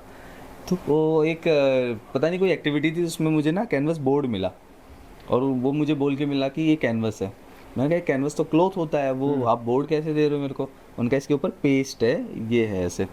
तो मैंने जाके फिर ख़रीदा और फिर मैंने वो बनाया, और जब वो बना के रखा ना, तो जैसे जब मैं घर से निकलता था तो ऐसा होता था, अब मैं जूते पहन रहा हूँ तो भी मेरी नज़र वही है, खा लिया तो भी नज़र वही है, अब दीवार पे टंगी है, कुछ ना कुछ तो ऐसे पता नहीं लगता था कि यार ये मैंने बनाया है, ये ऐसा है। उस समय ऐसा कुछ आता भी नहीं था और वो बहुत अच्छा बन गया था। नहीं, देखते ही रहता था, आया हूँ तो देख रहा हूँ, कपड़े चेंज कर रहा हूँ तो देख रहा हूँ। तो एक आर्टिस्ट के लिए ना उसकी जो क्रिएशन बहुत प्यारी होती है और उससे ही और मोटिवेशन मिलती है कि यार अब ये बना दिया है तो अब और भी कुछ बना देंगे अपन, 100% करते हैं अपन। और तो आप ये बताइए, अभी के टाइम पे स्टूडेंट्स जब कर रहे हैं, सीख रहे हैं, भले वो नॉन डिग्री आर्टिस्ट हो या डिग्री के साथ आर्टिस्ट हो, अच्छा काम जानते हो, तो अभी स्टूडेंट्स के पास क्या करियर ऑप्शन है, क्या उनके पास पाथ्स हैं? और मैं तो आर्ट के बारे में शुरू से, मतलब इनफैक्ट पिछले 5 सालों से, 5 से 6 साल हो गए जी। आर्ट की फील्ड में। आप अगर प्रोफेशनल बनना चाहते हो जी, तो आपको थोड़ा सा एंटरप्रेन्योरियल माइंडसेट रखना होगा। आप अगर जॉब के जैसे सोच रहे हो आर्ट को, बड़ा मुश्किल है ये कि एक आर्टिस्ट भी बना रहे हैं और वो बिजनेसमैन भी बना रहे हैं, वो अगर बड़ा वो मुश्किल करियर है। बनाना है उसको, हाँ और वो उसके लिए पैशनेट है, जी। मतलब एक लाइन, ये मतलब कई सारे स्कूल ऑफ थॉट्स चलते हैं ना, कुछ लोग इस चीज़ पे बिलीव करते हैं, इस चीज़ पे बिलीव करते हैं जी। तो मेरा एक बिलीफ, जो मैं एक स्कूल ऑफ थॉट चलता है उसके ऊपर बिलीफ ये है कि कई लोग बोलते हैं कि प्लान बी रखो, आपका जो मन कर रहा है उसको करते रहो साइड में, इस चीज़ को करो, इसको प्लान भी रखो। नहीं, मेरा ये स्कूल ऑफ थॉट में मैं इस पे बिलीव करता हूँ कि यार जो करना है, अगर आप एक्चुअल में सीरियस हो, वो आपको क्लियर है, आपको कोई और मतलब कन्फ्यूज़न नहीं है, आपको लग रहा है ये चीज़ अच्छा हो रहा है, आप इसको सीखना चाहते हो तो इसको करो। सही। क्योंकि अगर आपका पूरा इंटरेस्ट है और आप इसमें कन्फ्यूज्ड हो, फिर तो जो आप दूसरी चीज़ कर रहे हो उसमें आपका इंटरेस्ट नहीं है, तब आप उसको कर रहे हो, तो उसको करने का वैसे भी मतलब नहीं है। सही बात है। तो उसको आपको उतनी ग्रोथ आपको वैसे भी नहीं मिलेगी। बिल्कुल। और आप अपना पूरा फोकस इसमें डाल दो। और ना एक चीज़, मतलब कि बार बार ये चीज़ प्रूव हुई है कि जिस इंसान ने एक चीज़ को चूज़ करके अपना दिन भर अपना मतलब वो फिगर आउट करने में लगा दे कि यार इसमें ऐसा नहीं और ऐसे करते हैं, इसको ऐसा नहीं और ऐसे करते हैं, वो उसमें कुछ ना कुछ बना ही लेता है आगे चल के। बिल्कुल। वो कोई भी फील्ड हो, वो प्रोसेस है ना, वो प्रोसेस करते रहेगा, प्रोसेस में रहेगा तो कोई चीज़ निकल के ज़रूर आएगी। 100%। बिल्कुल। तो जैसे पेंटिंग कर रहा है कोई, तो वो पेंटिंग करते करते वो किसी एक स्पेसिफिक टाइप का आर्टवर्क बना रहा है, उसको लगता है ये चीज़ मैं इसमें एक बिजनेस बना सकता हूँ। और आज के टाइम पे आर्ट के ऊपर बहुत लोग बिजनेस बना रहे हैं। सही बात है। और और नॉन आर्टिस्ट हैं वो लोग आगे फील्ड में काम कर अच्छा, रहे हैं। इसके ऊपर एक और फिलोसफी जो मैं बहुत बिलीव करता हूँ, कई लोगों का थॉट रहता है आर्ट को बिजनेस से मत जोड़ो, मैं ऐसा नहीं मानता। आर्ट को बिजनेस से क्यों नहीं जोड़ें? और ना देखो, हिपोक्रेसी बहुत है और ये चीज़ बहुत ज़रूरी है इसके ऊपर बात करना। जी। एक आदमी बोल रहा है कि आर्ट में ना अवेयरनेस नहीं है यार, मतलब लोग ना आर्ट को इतना रेस्पेक्ट के साथ नहीं देखते, पेंटिंग को इतना बच्चों को होना चाहिए, पेरेंट्स को होना चाहिए, ये करना चाहिए, वो करना चाहिए, बोल तो रहे हैं। प्लस ये भी बोल रहे हैं कि आर्ट में बिजनेस नहीं होना चाहिए, आर्ट में अर्निंग नहीं होनी चाहिए, ये कैसी बात हुई है, आप तो आर्टिस्ट हो, तो ये करोगे तो ये नहीं होगा, ये करोगे तो ये नहीं होगा। बिल्कुल, आपको कुछ ऐसा एनवायरनमेंट बनाना पड़ेगा जिसके वजह से लोग उस पर इंस्पायर होकर आ सकें, उनको अपॉर्चुनिटीज़ दिख सके। और देखो क्या होता है, कई लोग सोचते हैं अगर आप पेंटिंग कर रहे हो, आप बिजनेस के बारे में सोचोगे तो आप आर्ट से दूर जा रहे हो, ऐसा नहीं है। बिल्कुल, कई लोग सिर्फ पेंटिंग कर रहे हैं, वो लोग भी आर्ट में इन्वॉल्व नहीं है। कई लोग जो बिजनेस कर रहे हैं वो लोग भी आर्ट में इन्वॉल्व नहीं, तो दोनों टाइप की ऑडियंस है, लेकिन जिनको करना है वो पूरा इन्वॉल्व होकर करते हैं। सही बात है। और मुझे लगता है कि ये ज़रूरी है जो आपने बात बोली है कि एक आर्टिस्ट को एंटरप्रेन्योरियल माइंड होना ज़रूरी है, बहुत ज़रूरी है। क्योंकि जब हर कोई देखता है, हर कोई अपना टाइम दे रहा है, पैशन फॉलो कर रहा है, तो वो पैसे अर्न करता है उसके बाद। और ना अर्निंग की एक खूबसूरत बात ये है, हाँ, कि आप अर्निंग करते हो तो आप और 10 लोगों को हेल्प कर पाओगे। सही बात है, वो बहुत ज़रूरी है, क्योंकि आर्टिस्ट का भी तो घर है, 100%। वो उसका भी तो पेट है, वो भी तो खाना खाएगा, वो भी तो चीज़ें अपनी जिम्मेदारियाँ सारी फॉलो करेगा ना। तो मुझे लगता है कि हम लोग एक बात भी करते हैं बहुत ज़्यादा आपस में कि अगर आप रिच दिखना चाह रहे हो तो उसके चक्कर में क्या करते हो, आप आईफोन ऐसे ले लेते हो EMI पे, दिखा रहे हो, भाई ठीक है। लेकिन रिचनेस सबसे ज़्यादा ज़रूरी वहाँ है कि अगर आपका घर है, चाहे आप किसी भी जगह पे रहते हो, कैसे भी घर में रह रहे हो, आपके घर में अगर हैंडमेड किसी भी आर्टवर्क, किसी भी आर्टिस्ट का आर्टवर्क है और आप उसको लिविंग आर्टिस्ट को आप सपोर्ट कर रहे हो, that means you are rich. आप वहाँ से साउंड रिच करोगे, otherwise you are not rich. क्योंकि आप एक देखो, आर्ट जो है ना वो पहले ही एक रॉयल उसमें आता है, फील्ड में आता है वो। अगर आपने हैंडमेड पेंटिंग लगा रखी है तो उस पर बात होती है कि हाँ ये पेंटिंग किसकी है, क्या स्टोरी है, इसके पीछे क्या है। अभी भी हम इस पे बात करेंगे क्या है क्या नहीं है, क्योंकि एक आर्टिस्ट अपनी पूरी जर्नी, अपनी थॉट, वो एक एक्सपीरियंस बेचता है। वो पेंटिंग नहीं बेच रहा है वहाँ पे, वो अपना एक एक्सपीरियंस बेचता है। और वो जब एक्सपीरियंस शेयर होता है एक दूसरे के साथ, तो ये बहुत ज़्यादा ज़रूरी है हमारी सोसाइटी को इवॉल्व करने के लिए। तो हम ये सोचते हैं। बिल्कुल। आप ये बताइए कि अभी स्टूडेंट्स जैसे काम कर रहे हैं तो कुछ ऑप्शंस ऐसे भी आते हैं कि बच्चे पूछते हैं सर स्कॉलरशिप्स क्या है इसके लिए, हमें कहीं ग्रांट मिल सकती है, इसमें क्या हेल्प हो सकता है, तो इसके बारे में बताइए अगर आपको थोड़ा पता है। ग्रांट का तो देखो बहुत सारे गवर्नमेंट की साइट्स भी हैं जी, बहुत सारे गवर्नमेंट इंस्टीट्यूट भी हैं जहाँ पे ग्रांट मिल रहा है। बट देखो मैं ऑनेस्टली बताऊँ, थोड़ा सा मेरा इसके अजीब, मेरा थोड़ा थॉट्स हो सकता है बहुत लोगों को अजीब लगे जी। आर्ट को बहुत लोगों ने बहुत एक एक्सपेंसिव बना दिया है बोल के कि ये फील्ड एक्सपेंसिव है। ऑनेस्टली स्पीकिंग इसमें कोई एक्सपेंसिव चीज़ जैसी नहीं है।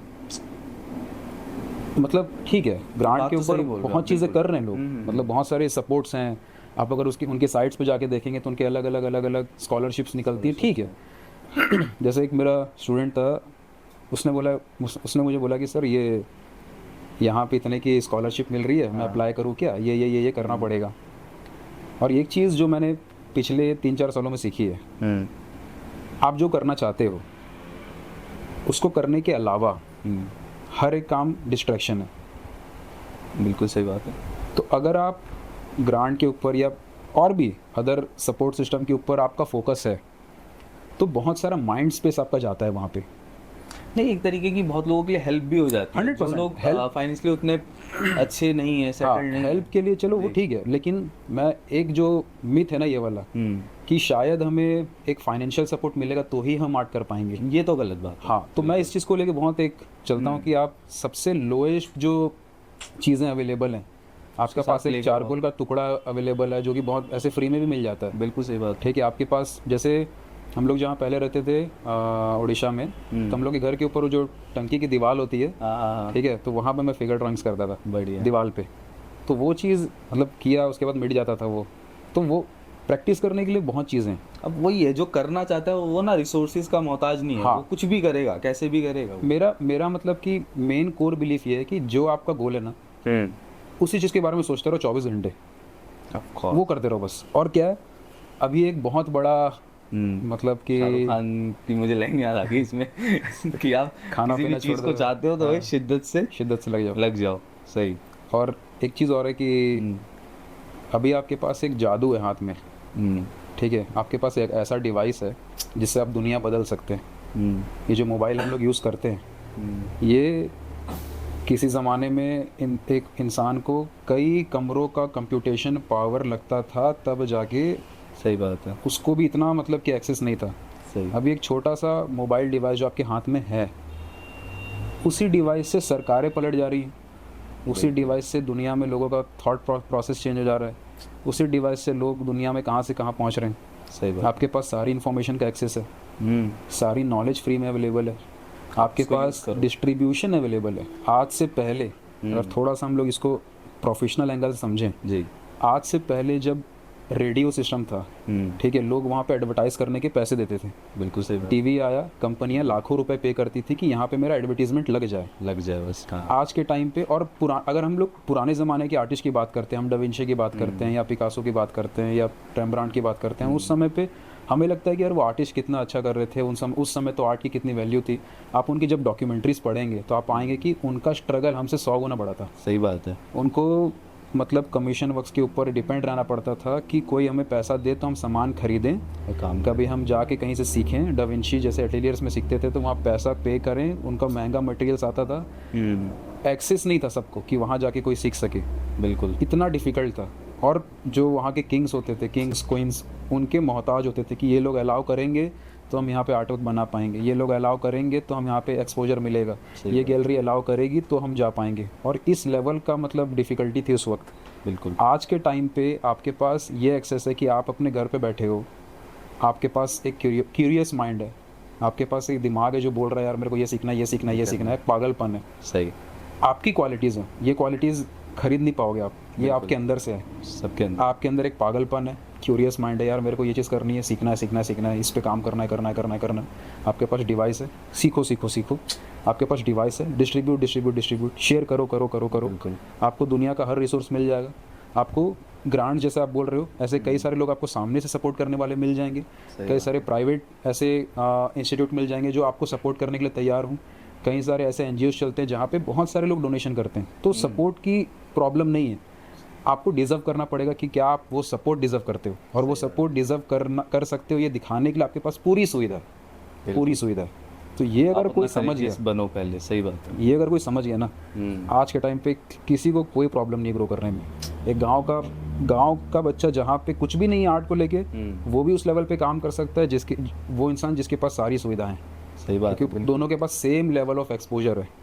और ये मतलब अभी जो हमारी जनरेशन है, ये जो जनरेशन है, ये हमारे इंटरनेट के टाइम की पहली जनरेशन है। बिल्कुल, हम लोग पहले ही ऐसे जनरेशन है जो इंटरनेट देख रहे हैं। सोचो आज से दूसरी तीसरी जनरेशन, तब तक आते आते आते आते इंटरनेट ऑब्वियस हो गया होगा। बिल्कुल। तब तक उनको इंटरनेट की वैल्यू समझ नहीं आ रही होगी, तब तक उनका ये हो गया कि यार ये तो नॉर्मल है ना, ये तो खाना पीना नॉर्मल है, ये नॉर्मल लाइफ। अभी आप समझ रहे हो पहले का जनरेशन कैसा था, अभी का जनरेशन कैसा है, किस लेवल का एक्सपोजर आपके हाथ में है।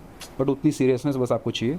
इसके ऊपर एक कोटेशन है कि मतलब एक लाइन है इसके ऊपर कि अभी का टाइम सबसे ईजीएस्ट टाइम है किसी भी फील्ड में ग्रो करने के लिए।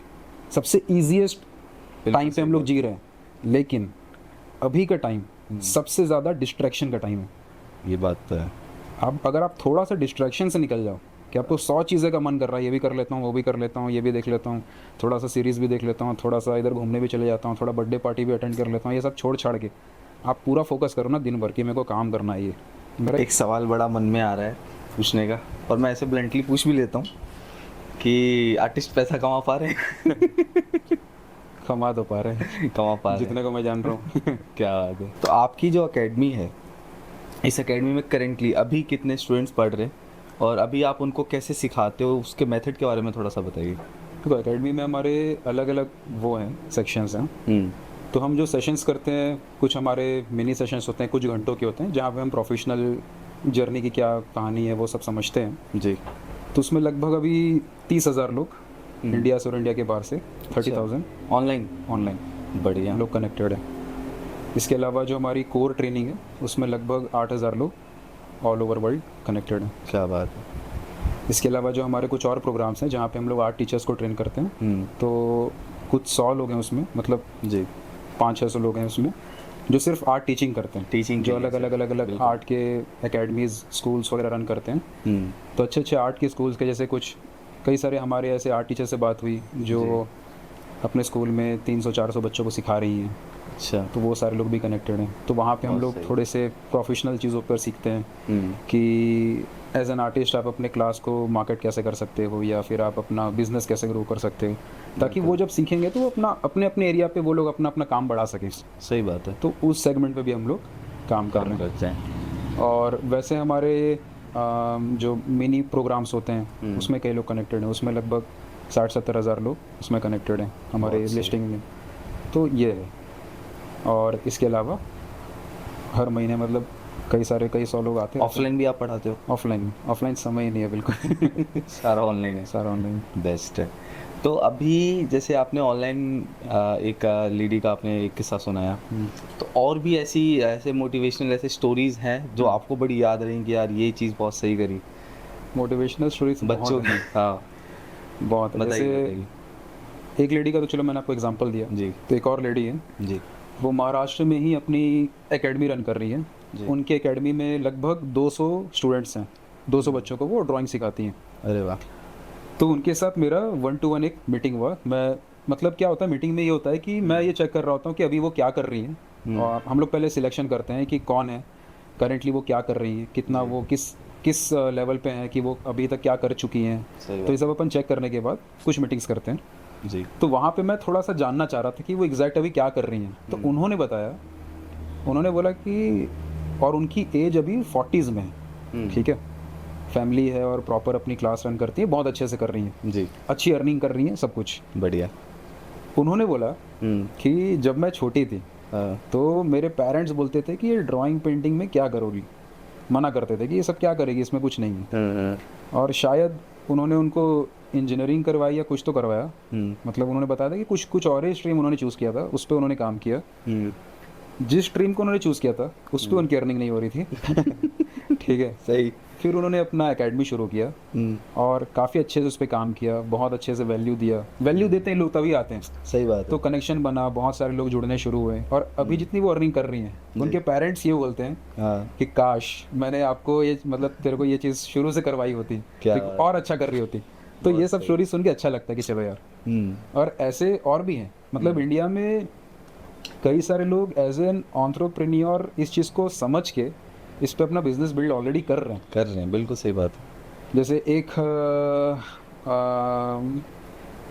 लड़की है, वो पेंटिंग्स करती है, और पेंटिंग्स के अंदर मतलब पेंटिंग्स बनवाते वक्त ही लोगों को साथ में आउटडोर ट्रैकिंग वगैरह वो सारी चीज़ें भी साथ में करवाती है। अरे वाह। तो मल्टीपल एक्टिविटीज़ को जोड़ के भी लोग उसमें काम कर रहे हैं। एक हमारी चैंपियन मिला हम्म, वो पहाड़ों पे लेकर करवाती हम्म, कम से कम 40 ये चीज़ मतलब कि अभी इंडिया में काफ़ी आगे चल के ना, इसके ऊपर एक टॉपिक अगर ले सके बीच में हम लोग अभी एआई के ऊपर बहुत सुन रहे हैं। तो आर्टिफिशियल इंटेलिजेंस के ऊपर जितनी भी चीज़ें आ रही हैं, एक डर मतलब जो मैक्सिमम आर्टिस्ट को लगता है कि यार पेंटिंग जब कर ही ले रहा है तो ये सब कैसे। तो मैं एक सेशन देख रहा था, एक ऑथर है साइमन सिनेक, वो बिजनेस के भी ऑथर है, तो वो उन्होंने एक चीज़ बोली जी। और ये चीज़ मतलब बहुत सारे बिजनेस के वो अलग अलग बिजनेस के लोग कर रहे हैं। वो लोग क्या कर रहे हैं कि अपनी कंपनी में वो एक्टिविटीज़ ऐड करने का कोशिश कर रहे हैं जो एआई से पॉसिबल ना हो, जो ह्यूमन एक्टिविटीज़ हैं। बिल्कुल। तो अगर अपन जैसे ये कर रहे हैं कि कुछ एक्सपीरियंस दे रहे हैं, यहाँ पर भी ऐसे कंपनीज के लिए कॉर्पोरेट वर्कशॉप्स होती हैं, इवेंट्स होते हैं जिसमें प्रॉपर लिपन आर्ट, मंडाला, पेंटिंग, फ्लोर आर्ट, ये सब कुछ सिखाया जाता है। तो ऐसे ऐसे जो चीज़ें होती हैं, सेशंस होते हैं, उसमें हम लोग भी कभी कभी पार्टिसिपेट करते हैं। बच्चे किसी और फील्ड के हैं, साइंस में बिल्कुल लगे हुए हैं, तो हम उनके कॉलेज में जाके उनको वर्कशॉप देते हैं, वॉल पेंटिंग करो, ये करो, वो करो। कुछ ऐसे भी ट्रिप्स होती हैं जहाँ सबको लेके जाके मनाली में, कुल्लू में, यहाँ स्कूल्स में जाके उन बच्चों को एक्सपोजर देना आर्ट का, कि कुछ नई टेक्निक सिखाना। तो वहाँ पे रहने का भी हो जाता है, सब कुछ हो जाता है। तो एक एक्सपीरियंस है ना, इससे कम्युनिटी भी बहुत अच्छी बन जाती है। और आपने बहुत सही बात बोली कि एआई जो धीरे धीरे फैलता जा रहा है, बहुत सारी चीज़ें पॉसिबल हैं उससे, लेकिन जो ह्यूमन टच है मुझे लगने वाला है वो बहुत ज़्यादा लग्जीरियस होने वाली है, बहुत एक्सपेंसिव होने वाली है लोगों के लिए। जिनका काम अच्छा है वो ना डरें, वो बल्कि और उसको फाइन करते रहें, उसको एक हेल्प की तरह यूज़ करें एआई से, तो आप जल्दी और ग्रो होंगे। हम लोग भी कुछ ना कुछ अपने बेसिक्स में एआई को यूज़ कर ही रहे हैं। ठीक बात मेरे है। को कुछ प्रॉम्प्ट डालना है, कुछ चीज़ें लानी है, बहुत इन्फॉर्मेशन। पहले मैं स्क्रिप्टिंग करता था एक नॉलेज वीडियो बनाने के लिए, तो किताबें पढ़ रहा हूँ मैं, आर्टिकल्स पढ़ रहा हूँ, तो मुझे एक आर्टिस्ट के बारे में 2 लाइन यहाँ से समझ में आई, 2 यहाँ से आई। 1-2 दिन लगता था मुझे एक स्क्रिप्ट को, सिर्फ 1 मिनट की स्क्रिप्ट को रेडी करने में। अब क्या होता है, मैं सीधा पूछता हूँ कि भाई आप इन आर्टिस्ट को जानते हो? हाँ जी जानते हैं। अच्छा आप बताइए फिर इसके बारे में। फिर वो बताता है, फिर मैं इसके बारे में की पॉइंट्स निकाल दो, की पॉइंट निकाल दिया, अब उसको मैं अपने हिसाब से एडजस्ट कर लेता हूँ। सही। तो ये एआई की हेल्प है। अब हम लोग खुद इतने काम में फंसे हैं। मैंने ChatGPT से पूछा, do you know about Riyansh Rahul? Yes, is a teaching teacher, और ये सब ऐसे करके बताने लगी, इज़ फ्रॉम छत्तीसगढ़। तो ये चीज़ें मेरे को यहाँ पे आ गई, आपके वेबसाइट पे मेरे को चीज़ें मिल गई, मेरी आपसे ऐसे डायरेक्ट बात नहीं हुई, तो मैंने वहाँ से पूरा कंटेंट उठाया, वीडियोस देखी थी, और फिर मैंने वीडियोस करंट दोबारा देखी, तो मुझे लगा कि हाँ ये चीज़ें हैं, ये प्लॉट है, इस पे बात हम कर सकते हैं। तो कितना हेल्पफुल हुआ यहाँ पे एआई मेरी। वहाँ पे ऐसा नहीं है कि वो मैं कर नहीं सकता था, मैं रिसर्च करता, मैं टाइम देता, मैं आराम से रिसर्च कर लेता, लेकिन मेरा ये हेल्प ही तो हुआ है कि एआई ने मुझे हेल्प कर दिया इस चीज़ को, ट्रू। और जल्दी वो चीज़ों को मैंने कर लिया। तो ऐसे ही मुझे लगता है अगर करेंगे तो जल्दी ग्रोथ हो जाएगी, हर फील्ड के लिए बहुत ज़्यादा ज़रूरी है। और इसमें ऐसा भी है कि आप टेक्नोलॉजी के अगेंस्ट जा ही नहीं सकते, कहाँ आपका से मन जाओगे? करे या ना करे, बिल्कुल। करना पड़ेगा। जब कंप्यूटर आ रहा था तब हाँ। भी यही बात हो रही थी। जब नए इंटरनेट आया था तब भी लोग ये हाँ। बोलते थे कि यार जी। वेब ऑनलाइन कौन कहाँ सामान खरीदेगा, सही सब बात चीज़ें लोग मना करते हैं। मतलब कि हिस्ट्री हमें ये प्रूव कर चुकी है कि आप टेक्नोलॉजी के अगेंस्ट जाके कुछ नहीं कर सकते। कुछ नहीं कर सकते। आपके पास ऑप्शन नहीं है कि मैं करूं कि नहीं करूं। आपके पास एक ही उसके उपाय साथ है चलना कि पड़ेगा। चलना पड़ेगा। सही अब आपको बात। कैसे चलना है, सीख के चलना है, डर के चलना है, वो आपके ऊपर है। तो वो चीज़ है। बिल्कुल बिल्कुल। अभी आपके कौन ऐसे फेवरेट आर्टिस्ट हैं? फेवरेट जैसे एक सीजर सेंटोस को मैं काफ़ी टाइम से फॉलो अच्छा। कर रहा हूँ। क्यूबन आर्टिस्ट हैं, अभी ये अमेरिका में काफ़ी वर्क कर रहे हैं। अभी उनका क्रिस्टीज़ में भी वर्क सेल हुआ था बीच में। अच्छा। अभी वो एक डिफरेंट सेगमेंट पे काम कर रहे हैं। तो वो एक मेरे आर्टिस्ट रहे जिनको मैं काफ़ी शुरू में फॉलो किया, स्पेशली रियलिज़म और प्रिंसिपल्स वगैरह चीज़ें डीपर समझने के लिए। एक आर्टिस्ट हैं स्टेफन बाउमन। एक स्टेफन बाउमन तो अभी के हैं, वो अलग हैं। एक और स्टेफन बाउमन है जो पहले थोड़े पुराने आर्टिस्ट हैं, वो ओल्ड स्कूल। वो बहुत, हाँ वो बहुत फिलोसफिकल काम करते हैं। उनका ये था, और मतलब कि टीचिंग को लेके ना एक बहुत बड़ा कॉन्सेप्ट मैंने उनसे सीखा कि वो क्या करते थे, वो अपनी क्लास पे एक पेंटिंग लगा देंगे। वो पेंटिंग में क्या है, एक एप्पल बना हुआ है, पीछे में कपड़ा लगा हुआ है। अच्छा ठीक है। 50 लोगों से पूछ रहे हैं कि आपको क्या दिख रहा है, आप क्या सोच रहे हो, आप में क्या इसमें गलती दिख रही है, इसमें क्या हो रहा है, क्या हो रहा है, क्या हो रहा है। 50 लोगों का पर्सपेक्टिव लिया है, सबका थॉट दिखा रहे हैं कि सब क्या सोच रहे हैं एक आर्टवर्क को देख के। उस आर्टवर्क में टेक्निकल स्ट्रेंथ भी समझा रहे हैं कि इसमें ये चीज़ ठीक हो सकती है, ये चीज़ भी हो सकती है। उसमें फिलोसफिकल पॉइंट्स भी आ रहे हैं। तो वो सब चीज़ें मुझे लगा कि ये चीज़ टीचिंग एंगल से, समझने के एंगल से, डेप्थ समझने के एंगल से वो बहुत काम की चीज़ है। सही बात है। और ऐसे पुराने में तो बहुत सारे आर्टिस्ट हैं और सबका अलग अलग रीज़न है। जैसे पिकासो की हम बात करते हैं तो पिकासो का एक बहुत ही, मतलब एक उनकी डॉक्यूमेंट्री भी एक आई थी बीच में नेट जियो में, तो वो मैं रेगुलर देखता था कि यार क्या है एक्चुअल में, कैसा होता है, क्या क्या थॉट था। तो उनका थॉट समझ के बहुत मज़ा आया। सही यार ये तो ऐसा तो नहीं सोचते थे हम लोग, ये जो सोच रहे हैं अब, मतलब क्या होता है ना, उसमें एक चीज़ समझ में आई कि आर्टिस्ट का देखने का तरीका जब तक नहीं बदलता, आर्टिस्ट कुछ भी बना रहा है उसका कोई मतलब नहीं है। सही बात है। अभी क्या होता है, हम लोग ये सोचते हैं कि यार ये तो एब्स्ट्रैक्ट आर्टिस्ट है, मैं भी ऐसे कर देता हूँ, उसका कोई मतलब ही नहीं है। जब तक आप वो चीज़ फील नहीं कर रहे हो, आपको पता नहीं आप कर क्या रहे हो, तो कोई मतलब नहीं, मतलब नहीं है। उस आर्टिस्ट ने वो चीज़ बनाई, उसके पीछे कोई रीज़न था, उसने उस पर कुछ सोचा था, उसकी जर्नी रही थी। और ये भी रहता है कि जब उसने सीखना शुरू किया था तो वो कोई शॉर्टकट नहीं था, उसने प्रॉपर सीखा, बिल्कुल। तब जाके रूल्स चेंज करने शुरू करे। पिकासो की हम बात करते हैं, अरे पिकासो ने तो अपने आप नहीं, उसकी उनकी जर्नी बहुत लंबी थी, बहुत अलग थी। सही बात। बचपन से प्रैक्टिस कर रहे थे, सीख रहे थे, उनके पापा से वो सीखते थे, उनके पापा आर्ट टीचर थे। तो उस समय, हाँ, तो उस समय से वो टेक्निकल स्ट्रेंथ पे काम कर रहे थे। क्या बात है। और उनका पुराना वर्क जब आप देखते हैं तो एकदम रियलिज्म पे, क्योंकि प्रिंसिपल्स रियलिज्म पे है। सही बात है। प्रिंसिपल तो वही है सारा। हाँ, प्रिंसिपल्स हम कुदरत में जो देखते हैं, इसके ऊपर अगर आएंगे तो ठीक है, लेकिन मैं फ्लो में चीज़ें आ रही हैं। सही बताइए बताइए। हाँ, प्रिंसिपल्स का ये है ना कि रियलिज्म के ऊपर बहुत सारी थ्योरीज चलती हैं कि यार रियलिज्म पे तो चलो जो चीज़ दिख रहा है हम वही कर रहे हैं। कई लोग ऐसा भी बोलते हैं, कई लोग बोलते हैं नहीं हमें तो रियलिज्म करना है, हमें तो ये करना है। 100 थॉट्स हैं, लेकिन अगर आप एकदम बुनियादी तौर पे सोचेंगे, एकदम फंडामेंटली सोचेंगे, तो आप एकदम स्क्रैच से समझना शुरू करो। सही आप बात। भूल जाओ, सबसे पहली चीज़ है कोई चीज़ सीखने की कि आप भूल जाओ कि दुनिया ने आपको क्या सिखाया है। आपने कहीं से कुछ सुना है, भूल जाओ। यूट्यूब पे कुछ देखा है, भूल जाओ। आपने कोई 2 किताब पढ़ ली, उसके बीच से कुछ चीज़ पढ़ ली, भूल जाओ। शुरू से एकदम लॉजिकल ब्रेन के साथ सोचते हैं। चलो सोचते हैं, ये है एक्चुअल मज़ा। ठीक है, चलो लॉजिकली समझे कि क्या चल रहा है दुनिया में। सही बात है। तो आप देखेंगे कि एक बच्चा जब पैदा हुआ, उसको नहीं पता पेंटिंग क्या होती है, उसको नहीं पता आर्ट क्या होता है, वो बस पैदा हुआ है। पैदा होके अगर उसको भगवान ने देखने की क्षमता दी है तो बस देख रहा है वो। बिल्कुल उसको नहीं पता इसको पर्दे बोलते हैं, इसको कैमरा बोलते हैं, इसको लाइट, उसको नहीं पता, बस वो देख रहा है। सही बात है। वो देखना मेन फॉर्म बनता है आगे चल के विजुअल आर्ट का। एग्जैक्टली वो देखना। तो हम लोग जो देख रहे हैं, हम इसी धरती पे पैदा हुए हैं तो इसी धरती को देखेंगे। बिल्कुल सही। बच्चा कल के डेट में कोई दूसरी दुनिया में पैदा हो तो वहाँ का प्रिंसिपल अलग होगा। सही बात है। इस धरती में हम क्या देख रहे हैं कि ग्रेविटी है, ग्रेविटी में एक सामान रखा हुआ है, एक पत्थर रखा हुआ है, तो पत्थर का भारीपन फील हो रहा है। सही बात। अब वो पत्थर का भारीपन फील हो रहा है, ये चीज़ उसको रियलिज्म में फील हुई। अब वो रियलिज्म, क्योंकि वो प्रिंसिपल है, और प्रिंसिपल का बेसिक मीनिंग ये समझ सकते हैं कि वो चीज़ जिसको कोई बदल नहीं सकता। सही बात है। जैसे अगर यहाँ से लाइट आ रही है, परछाई इधर ही पड़ेगी, परछाई सामने नहीं पड़ जाएगी। बिल्कुल ये बेसिक नेचर है, सही ये बात। कुदरत में है। और यही सेम कुदरत को हर कोई देख के बड़ा हो रहा है।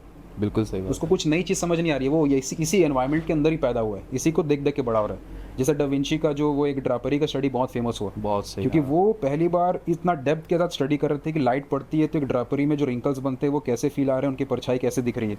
तो वो रियलिज्म का कॉन्सेप्ट डेवलप होना शुरू हुआ। तो रियलिज्म सिर्फ आर्ट पेंटिंग नहीं है, रियलिज्म दुनिया को देखने का वे है कि अब दुनिया में रियलिज्म में चीज़ें चल रही हैं। एक तरीके से भगवान ने सृष्टि बनाई, उसके हिसाब से चीज़ें बनी, वो चीज़ आप देख के एज एन आर्टिस्ट बड़े हो रहे हो। तो वो चीज़ पहले समझना ज़रूरी है कि अगर एक पत्थर है, वो पत्थर नीचे रखा हुआ है, वो पत्थर हवा में नहीं उड़ रहा, नीचे रखा हुआ है, उसका भारीपन फील हो रहा है। बादल है, बादल हल्का फील हो रहा है, वो फील हो रहा है, उसकी एक लाइटनेस है, उसका एक एज है, वो सॉफ्ट एज है कि हार्ड एज है, वो सब देख रहे हो आप। तो ये सब जब तक आप नहीं समझोगे तो इसके बियॉन्ड एक्सपेरिमेंट करना पॉसिबल नहीं है। बिल्कुल बेसिक्स सही है, हमारे बेसिक्स हैं, ये करना बहुत और जरूरी हम है। किसी भी आर्टिस्ट को देखते हैं, भले हम जैक्सन पॉलॉक को देखते हैं, पॉलॉक तो इतना फेमस है, पिकासो ये क्यूबिज्म में काम करते थे, नहीं वो जब कर रहे थे, हाँ इसको देखे, इसको देखने के बाद वो बोले कि चलो ये नॉलेज है, ये दुनिया ऐसे दिखती है, ऐसे दिखाती है, ऐसा समझ आता है सबको, सबको दुनिया को ऐसे परसीव करते हैं, मैं क्या चेंज करूं कि मेरा जो परसेप्शन है दुनिया को देखने का वो क्या डिफरेंट हो दूसरों से। सही बात है। इस चीज़ को समझने के बाद उनका नेक्स्ट लेयर आना शुरू होता है, और वो नेक्स्ट लेयर आएगा कि नहीं आएगा वो इस लेयर को ख़त्म करने के बाद समझ आएगा। हो सकता है कोई इसी लेयर पे कंटिन्यू करे, हो सकता है वो इस लेयर को समझने के बाद सोचे कि नहीं मुझे कुछ अलग दिखाना है, आगे करना है। तो वो उसके बाद का स्टेज है। सही बात है। लेकिन जब हम लोग उसके बाद का स्टेज कॉपी करने का ट्राई करते हैं किसी भी आर्टिस्ट को देख के, तो हम लोग इस लेयर को समझना भूल जाते हैं। एग्जैक्टली। जो बेसिक नेचर जो हम लोग कुदरती तौर पे दुनिया को देख के बड़े हो रहे हैं, हम इन्फ्लुएंस जो चल रहा है उसको देख के होते हैं, उसके पीछे की जो चीज़ें हैं वो नहीं देखते हम। यही तो हमें एज एन आर्टिस्ट बहुत गलत है ये। अच्छा आप ये बताइए कि अभी जो आप कर रहे हैं, आप उसको बहुत अच्छे से कर रहे हैं, इन्जॉय कर रहे हैं, लेकिन इसके बाद आपके क्या प्लान्स है? आपके लिए एक सक्सेस वो पॉइंट क्या है? अभी आप फील कर रहे हो या आपको और इस तरीके से अचीव करना है? सक्सेस में डेफिनेशन दूंगा थोड़ा सा अजीब लगेगा। बताइए बताइए। मैं अभी इस पॉइंट ऑफ टाइम पे, अभी जब मैं भी आपसे बात कर रहा हूँ जी। इस सेकंड, मैं अपने आप को दुनिया का सबसे सक्सेसफुल पर्सन मानता हूँ। क्या बात। सबसे मतलब सबसे। अरे वाह। उसके पीछे सक्सेस का कुछ रीज़न मैं समझता हूँ। अगर आपकी हेल्थ अच्छी है जी, अगर आपकी इतनी अर्निंग है कि आपको वो कर सको जो आपका करने का मन है और आपके रिलेशंस अच्छे हैं, बिल्कुल। आपके दोस्त अच्छे हैं, आपकी फैमिली अच्छी है, आपके पेरेंट्स हैं, आपके भाई बहन हैं, उनके साथ बॉन्ड अच्छा है, सही बात है। ये अगर है तो इसके बियॉन्ड कुछ नहीं है। बहुत इसके बियॉन्ड कुछ भी करते रहो आप, कोई मतलब नहीं है। क्या बात, क्या बात है। तो ये सेकंड इस पॉइंट ऑफ टाइम पे ये चीज़ है, you are successful right now, best. सबसे टॉप पे। अच्छा आप ये बताओ, कोई ऐसी स्टोरीज के बीच में आपका पर्सनल एज एन आर्टिस्ट ऐसा ठग लाइफ मोमेंट आया है कुछ? ठग लाइफ मोमेंट यार, एक सिचुएशन यार, हुआ था जो हम लोग का एक, हम लोग ना ठग लाइफ बोलने से वही हीरोइक मोमेंट ना, क्या हीरोइक ऐसा मोमेंट कुछ क्या हुआ है है। आपका? हाँ। मतलब एक वाइव आया था, तो हम लोग, मैं था, सोहम था और एक लड़का था हमारे, मेरा एक दोस्त था जी। तो हम लोग क्या करते थे, हम लोग 3 दोस्त स्कूल के बाद डिसाइड किया कि कुछ वीडियो, जब ये सब शुरू हुआ कि चलो हाँ। पेंटिंग में जाते हैं, तो उस समय कुछ एक्सपेरिमेंट चल रहे थे। सही। तो हम लोग यार कुछ नया क्रिएट करते हैं। उस समय से दिमाग ऐसे चलता था कि कुछ नया करो, कुछ ट्राई करो। सही बात है। तो हम लोग ये डिसाइड किए कि मैं पेंटिंग करता हूँ, तू सिंगिंग कर। तो सोम सिंगिंग बहुत अच्छा एक्सपर्ट है, अरे वाह। ठीक है, सिंगिंग कर। एक हमारा दोस्त था, वो डांसिंग में अच्छा था। अच्छा। ठीक है, हम बोले यार तू डांस कर, तू सिंगिंग कर, मैं पेंटिंग करता हूँ, कुछ नया करेंगे, कुछ मिलके कुछ करते हैं ऐसा ना, कुछ तो बनाते बन ही हैं कुछ, रहा हाँ, है, बढ़िया। कुछ नया मजा आएगा। तो हम लोग, एक हॉल था वो ऐसे ही मतलब खाली पड़ा रहता था, उसमें कोई आता नहीं था, तो लॉक रहता था हर समय। सही। तो उसको कूद के जाते थे और वहाँ पे जाके, कहाँ पे था ये हॉल? ये हॉल हम उड़ीसा में जब रहते थे ब्रजराज नगर में, वहाँ पे था ये। अच्छा। ठीक है, वहाँ पे डांस क्लासेस वगैरह होती थी, बट सुबह के टाइम वो बंद रहता था। बहुत सही। अगर कहानी थोड़ी लंबी होगी चलेगा ना इसमें, हाँ, बताइए बताइए बताइए। काट लेंगे जहाँ जरूरत। काट लेंगे। तो सिचुएशन ये थी, उसके पीछे भी एक छोटी सी कहानी है। हाँ। उस समय ये था कि मुझे पेंटिंग के लिए बोर्ड नहीं मिलता था कि यार ये बोर्ड कहाँ से लाएं। हाँ। ठीक है, तो एक मेरा बहुत अच्छा दोस्त है दिनेश, तो हम लोग प्लान किए बोर्ड कहीं नहीं मिल रहा है यार, कुछ तो करना पड़ेगा, इतना बड़ा बोर्ड कहाँ से लाएंगे। तो हम लोग प्लान किए कि रात को 3 बजे निकलते हैं। अच्छा। ठीक है, और जो एक ठेला सा लगा हुआ था, हाँ। बंद पड़ा रहता था, उसमें तिरपाल लगा था चारों तरफ। हम लोग बोले इसको निकाल लेते हैं, इसका तो काम आ नहीं रहा है। तिरपाल का बोर्ड बने? तिरपाल को बांधेंगे, हाँ। ठीक है, फ्रेम में लगाएंगे और इसमें पेंटिंग करूँगा मैं, थोड़ा बड़ा दिखेगा, अच्छा दिखेगा। बढ़िया। तो हम लोग रात को 2-2:30 बजे का टाइम था, निकले वहाँ से, घर से मैं निकला, दिनेश को लिया, वहाँ गया। तो बीच में अब रात को पुलिस की गाड़ी चल रही थी, हम लोग बोले यार अंदर से चोरी करने जा रहे हो, फील है, डर भी लग रहा है यार कुछ हो ना जाए। ठीक है, तो फिर क्या क्या करना पड़ता है एक आर्टिस्ट? उस झोपड़ी के अंदर अपन पहुंचे कि तिरपाल निकालेंगे। रात का टाइम है, दिख भी नहीं रहा ठीक से। जब निकालने का शुरू किए तो पता चला कि हर तरफ से वो तार से बंधा हुआ है। हम लोग बोले अरे यार ये तो सोचे नहीं थे कि अपन तार काटना पड़ेगा, तो ये तो नहीं हो पाएगा, इसमें तो सुबह हो जाएगा। तो फिर हम लोग गए, हम लोग जो स्कूल में पढ़ते थे, ठीक है, स्कूल गए हम लोग को एक तो बैनर लगा हुआ दिखा। तो वो प्लान कैंसिल हो गया वहाँ पे, ये दूसरा प्लान है। बैनर डायरेक्ट मिल जाए तो फिर तो और अच्छा है ना, कि तिरपाल फाड़ो फिर उसको चिपकाओ, लंबा कहानी हो। तो हमने बैनर अच्छा दिख रहा है। सो हम जो सिक्योरिटी गार्ड तो उससे बात कर रहे हैं, उसको ही थोड़ा सा बात में उलझा के रखा है। एक बंदा मार गया तो एक बंदा निकला इधर। पीछे में वहाँ से उसको तार काट रहा हूँ, 4 तार लगे थे, 4 काट रहा हूँ। ठीक है, वो बात करते करते उधर हुआ, हम लोग 3 लोग थे, तीनों स्कूटी में पकड़े, वहाँ से निकले। ठीक है, तो ऐसे करके अपन जुगाड़ वगड़ करके वो बैनर लाए और ऐसे करके अपना प्रैक्टिस शुरू हो गया। सब जुगाड़ हो गया हमारे पास, अब प्रैक्टिस का टाइम है। ऐसा हो गया कि पहली बार इतना बड़ा, क्योंकि उस समय कैनवास उतना बड़ापन था नहीं, तो वो हॉल में जाते थे, बैनर लगाते थे। हम लोग बोले कि क्या थीम सोचें, तो कुछ इमोशनल स्टोरी हो, कुछ कनेक्ट करे लोगों के साथ। तो हम लोग जो 3 इडियट का गाना है, गिव मी सम सनशाइन, इसको लगाते हैं, क्योंकि हम लोग की ज़िंदगी में ही चल रहा है यार, यही चल रहा है। हम लोग पेरेंट्स को समझा रहे हैं, हम लोग सबको समझा रहे हैं कि यार ये करने दो। ठीक है, हम लोग अलग अलग अपने पैशन को फॉलो करना चाहते हैं, दुनिया समझ नहीं रही इस चीज़ को। तो हम लोग बोले कि चलो ये करते हैं। तो हम लोग प्रैक्टिस शुरू किए, उसके बाद वो डांस कर रहा है, हम लोग, मैं पेंटिंग कर रहा हूँ, सॉन्ग सिंगिंग कर रहा है। वीडियो अवेलेबल है क्या अभी? ये वीडियो देखना पड़ेगा, शायद हम लोग के उसमें ड्राइव में कहीं तो कुछ मिल जाए।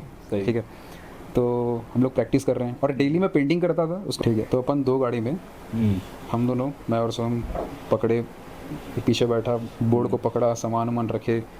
तो हमारे एक और दोस्त था, वो साथ में स्कूटी में आ रहा, हम लोग ऐसे करके पहुँचे, मैप देखते देखते कि कहाँ जाएंगे। मैप में दिखा रहा है, हम लोग मैप के हिसाब से चल रहे हैं। चलते चलते चलते चलते चलते चलते एक जंगल के बीच में, लिटरली जंगल के बीच में पहुँचे, कुछ नहीं आसपास। अच्छा। Destination reached. वही क्या है ये, इतने महीने से क्या कर रहे थे हम लोग यहाँ आने के लिए, क्या है ये। फिर हम लोग तो वो इवेंट सच में था ही नहीं? आगे बताता हूँ। फिर इवेंट था और मतलब एक अच्छा खासा नाम होता था, दूसरे जगह से लोग आए थे अलग अलग टैलेंट की दिखाने के लिए। अच्छा। इवेंट प्रमोशन बहुत अच्छा हुआ यार, स्कूल कहाँ है ये। तो हम लोग फिर वापस जाने लगे, हम लोग को बहुत कई घंटे वहाँ निकल गए थे, हम लोग बहुत जल्दी निकले थे कि यार ये चीज़ करना है। रास्ते में पूछे तो कोई बताया कि यार वो तो वहीं पे था, बगल में था वो। तब हम लोग मैप के हिसाब से फिर एक तो गलत पहुंच गए थे। हम लोग पहले ही बहुत नर्वस थे कि वहाँ जाके प्रेजेंट करना है, सब सेटअप करना है, तो पसीने में है, थके हुए हैं कि भाई वहाँ से जाना है। फिर वहाँ गए, फिर वो स्कूल फाइनली पहुँचे, देख के अच्छा लगा कि हाँ चलो है भाई, कुछ तो है, अच्छा लग रहा है, देख के अच्छा लग रहा है। पहली बार कोई स्कूल इतना सुंदर दिख रहा था, हम लोग पहली बार सुंदर स्कूल देखे। क्या बात है। ठीक है, तो फिर अपन अंदर गए, उसके बाद फिर हम लोग का पूरा एक्ट था वो 5 मिनट का, जिसमें हम लोग पूरी कहानी दिखा रहे हैं। कहानी ये थी कि शुरू में वो लड़का डांस करके दिखा रहा है कि मैं पैशन फॉलो करना चाहता हूँ, ठीक है, सॉन्ग ये गा रहा है, वही गिव मी सनशाइन सॉन्ग गा रहा चल है। रहा है। मैं पेंटिंग ये बना रहा हूँ कि ये लड़का क्योंकि पैशन फॉलो उसको घर में नहीं किया जा इसको दिया नहीं गया, तो ये लास्ट में सुसाइड कर लेता है। अच्छा, ये इसकी हमारी painting स्टोरी बना थी। रहे। हाँ, अरे इसकी मैं वाह। पेंटिंग बना रहा हाँ। हूँ। ऐसे करके हमारा पूरा एक्ट था कि बहुत इम्पैक्टफुल एक्ट लगेगा। क्या बात है। 5 मिनट का एक्ट था हम लोग का। हम लोग गए वहाँ पे, सबसे बात की, जो वहाँ का जो भी हेड था उनसे बात किए कि ये सेटअप है। हम लोग बहुत लेट आए थे, नर्वस थे। कुछ घंटों में मतलब कुछ देर में हम लोग का एक्ट था। कुछ देर में था, मतलब मेरे ख्याल से आधा 1 घंटा का समय रहा होगा। मतलब कि 5 मिनट किसने बोला आपको? 2.5 मिनट 2.5 मिनट का टाइम से ऊपर 1 सेकंड ही दे सकते हैं हम लोग स्टोरी बोले काटनी पड़ेगी। स्टोरी का कोई सेंस ही नहीं है, ना सॉन्ग बचेगा, हाँ। ना डायलॉग दिखेगा, ना एंड की पेंटिंग दिखेगी। हम लोग बोले कि गया जो होना था ख़त्म हो गया, ये तो कोई मतलब ही नहीं है। फिर हम लोग वहाँ पे सोच रहे हैं यार 2 मिनट का टाइम है, ये कर दें क्या, ये गाना ले लें। इसको ना भाई, तू कुछ और डांस कर पाएगा? वही तू चीज। कुछ और गाना गा पाएगा? मैं कुछ और बना पाऊंगा? मैं सोच रहे हैं हम लोग ऐसे हाँ, स्टेज में खड़े होकर नर्वस, ठीक है, और काँप रहे हैं हम लोग कि भाई करें कि नहीं करें, कैसे करें, क्या करें, कैसे करें।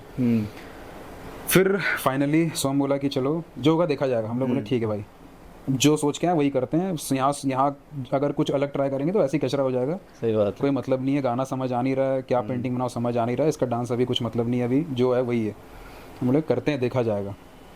हम लोग चालू किए, ठीक है, मैं पेंटिंग बनाना चालू किया, वो डांस चालू किया, सिंगिंग चालू किया। ऐसे स्टेज में सब सेटअप है। 2.5 मिनट 2.5 मिनट का टाइम आ रहा था। मन से फील हो रहा था बंद होगा, नहीं बंद, पूरा चला। क्या बात है। सारे जजेस पूरा देखे।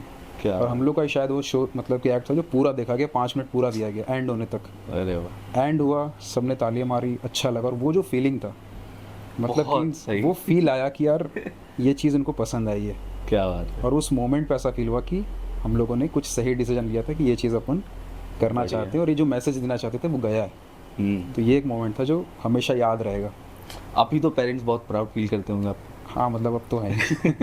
अब समझ में आ रहा है। सही है, सही है। वैसे एक आर्टिस्ट के लिए दोस्ती यारी सारी संभालना, कॉलेज, क्योंकि सबका प्रोफेशन अलग अलग हो जाता है एक टाइम पे, लेकिन मैं देख रहा हूँ कि आपके पूरे दोस्त, पूरी टीम एकदम साथ में है। तो ये एज एन आर्टिस्ट ये सारी चीज़ों की कितनी इंपॉर्टेंस है, उसको संभालना कैसे पॉसिबल हो पाता है एक साथ ही? देखो, रिलेशनशिप से ऊपर कुछ भी नहीं है यार। एक टाइम था मैं सोचता था कि पेंटिंग ही सब कुछ है, बट एक मतलब पेंटिंग को जब तक हम लोग आर्ट को जब तक ऊपर से सीखते हैं तब तक यही समझ में आता है कि ये जो पेंटिंग बनाई यही पेंटिंग है। जब आप लाइफ को थोड़ा सा आप समझते हो तो आपको समझ में आता है जब तक आपके बॉन्ड दोस्त यार अच्छे नहीं हैं, आपके साथ एक अच्छा रिलेशनशिप नहीं है, तो मतलब जीवन का कोई मतलब ही नहीं है, कोई फ़ायदा नहीं। कोई मतलब नहीं। आप किसके लिए काम करोगे, आप किसके लिए कोई चीज़ करोगे? बिल्कुल। आप अगर कुछ कर रहे हो, कोई साथ में है तो ही अच्छा फील होता है, नहीं तो कोई मतलब नहीं है। तो वो मतलब ये चीज़ बहुत मतलब कि एक चीज़ अच्छी रही। मतलब जब मैं फंडामेंटल्स की बात करता हूँ तो ये हमारी कम्युनिटी में कई बार क्या होता है ना, हम लोग जब हमारी ट्रेनिंग की कम्युनिटीज़ चलती हैं, हम लोग लाइव सेशंस करते हैं, वहाँ पे मैं स्टूडेंट से बात करता हूँ कि क्या उनकी लाइफ में चल रहा है, ठीक है, वो लोग बताते हैं अपना। और बताते बताते सिर्फ आर्ट तक बात नहीं रहती है, कई लोग अपनी लाइफ की प्रॉब्लम शेयर करते हैं कि सर हमारे साथ ना ये हो रहा है, हमारी फैमिली में ऐसा हो रहा है। तो वो सब टॉपिक पे भी डिस्कशंस होते हैं कई बार। सही बात है। तो रिलेशनशिप्स और ये सारी चीज़ों पे बात होती है। तो हम लोग जब मैं फंडामेंटल्स बोलता हूँ तो मैं सिर्फ आर्ट के ऊपर नहीं बात कर रहा होता, वो पूरी मैं लाइफ फंडामेंटल्स ऑफ लाइफ के ऊपर सोच रहा होता हूँ कि सही बात। लाइफ का फंडामेंटल क्या है। तो ये चीज़ बहुत मतलब ये एक तरीके से मैं लकी रहा कि ये चीज़ बहुत जल्दी समझ में आ गई कि हेल्थ वेल्थ रिलेशनशिप अगर ये 3 चीज़ें हैं और ये 3 चीज़ें नहीं है, तो आप अगर मान लो कोई बोलता है कि यार मेरे को वेल्थ ज़्यादा चाहिए लेकिन हेल्थ ख़राब कर रहा है, तो भाई तू गलत जा रहा है। सही बात है। इसको ठीक कर पहले, ये कम हो जाएगा, चलेगा, ये ख़राब नहीं होना चाहिए। हेल्थ ख़राब करके आगे नहीं बढ़ सकते। यहाँ रिश्ते बिगड़ रहे हैं, आप इधर से अर्निंग कर रहे हो, कोई मतलब नहीं। सही बात रिश्ते सही चलें, जिन जो आपके साथ हैं वो रहें, वो सही है तो कोई मतलब है। आप इधर से अर्निंग कर रहे हो, आगे चल के स्ट्रेस में आके, डिप्रेशन में आके कुछ भी कर सकते हो, कोई मतलब नहीं है उसका। सही बात है। तो फंडामेंटल्स ऑफ लाइफ एक थॉट है जो मैं बहुत ज़्यादा स्ट्रांगली फील कर रहा हूँ। क्या बात है। ये जो लर्निंग्स मिली मुझे, पूरी ऑडियंस को, ये बहुत ज़्यादा हेल्पफुल है एज एन आर्टिस्ट ग्रो करने के लिए। और बहुत ज़्यादा टाइम से हम लोग वेट कर रहे थे कि ये बातचीत हो और आज वो हो पाया पॉसिबली। तो बहुत बहुत थैंक यू सो मच आपके इतने बहुत इम्पोर्टेंट टाइम के लिए। हमें बहुत अच्छा लगा आपके साथ शूट करके, इतनी सारी प्यारी बातें करके। उम्मीद है आपको भी पसंद आएगा। चलिए फिर मिलते हैं।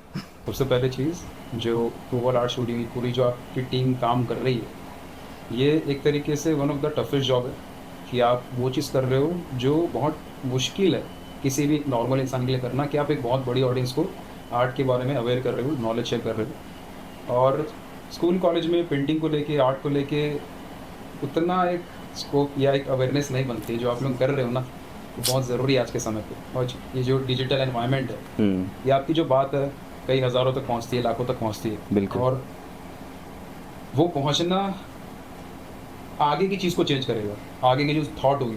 मतलब इसके ऊपर एक चीज़ मैं और शेयर कर देता हूँ कि कंटेंट क्रिएशन के वर्ल्ड में अभी हम ये सब यूट्यूब पे चल रहा है, रील्स जा रही हैं, ठीक है, कंटेंट बन रहे हैं। इसके ऊपर एक बहुत अच्छी चीज़ बोली जाती है कि हर वो कंटेंट जो आप सोशल मीडिया पे डाल देते हो, हमें नहीं पता किसके पास जा रहा है, वो कोई भी हो सकता है, कोई भी इंसान वो देख रहा हो, लेकिन हर वो कंटेंट जो आप डालते हो, बेसिकली हर कंटेंट से आप दुनिया में वो चेंज ला रहे हो जो आप लाना चाहते हो। क्योंकि हम लोग हर कोई चाहते हैं ना, बिल्कुल। दुनिया ऐसी होती तो कैसा होता, दुनिया में लोग आर्ट के बारे में ऐसा सोचते तो कैसा होता, पेंटिंग में लोग ऐसा अवेयर होते तो कैसा होता। बढ़िया। सोचना एक चीज़ है, करना एक चीज़ है। जी। आप लोग कर रहे हो और वो कर रहे हो तो आगे का बदलाव आ रहा है, बहुत ज़रूरी। Thank you. Thank you so much. Thank you.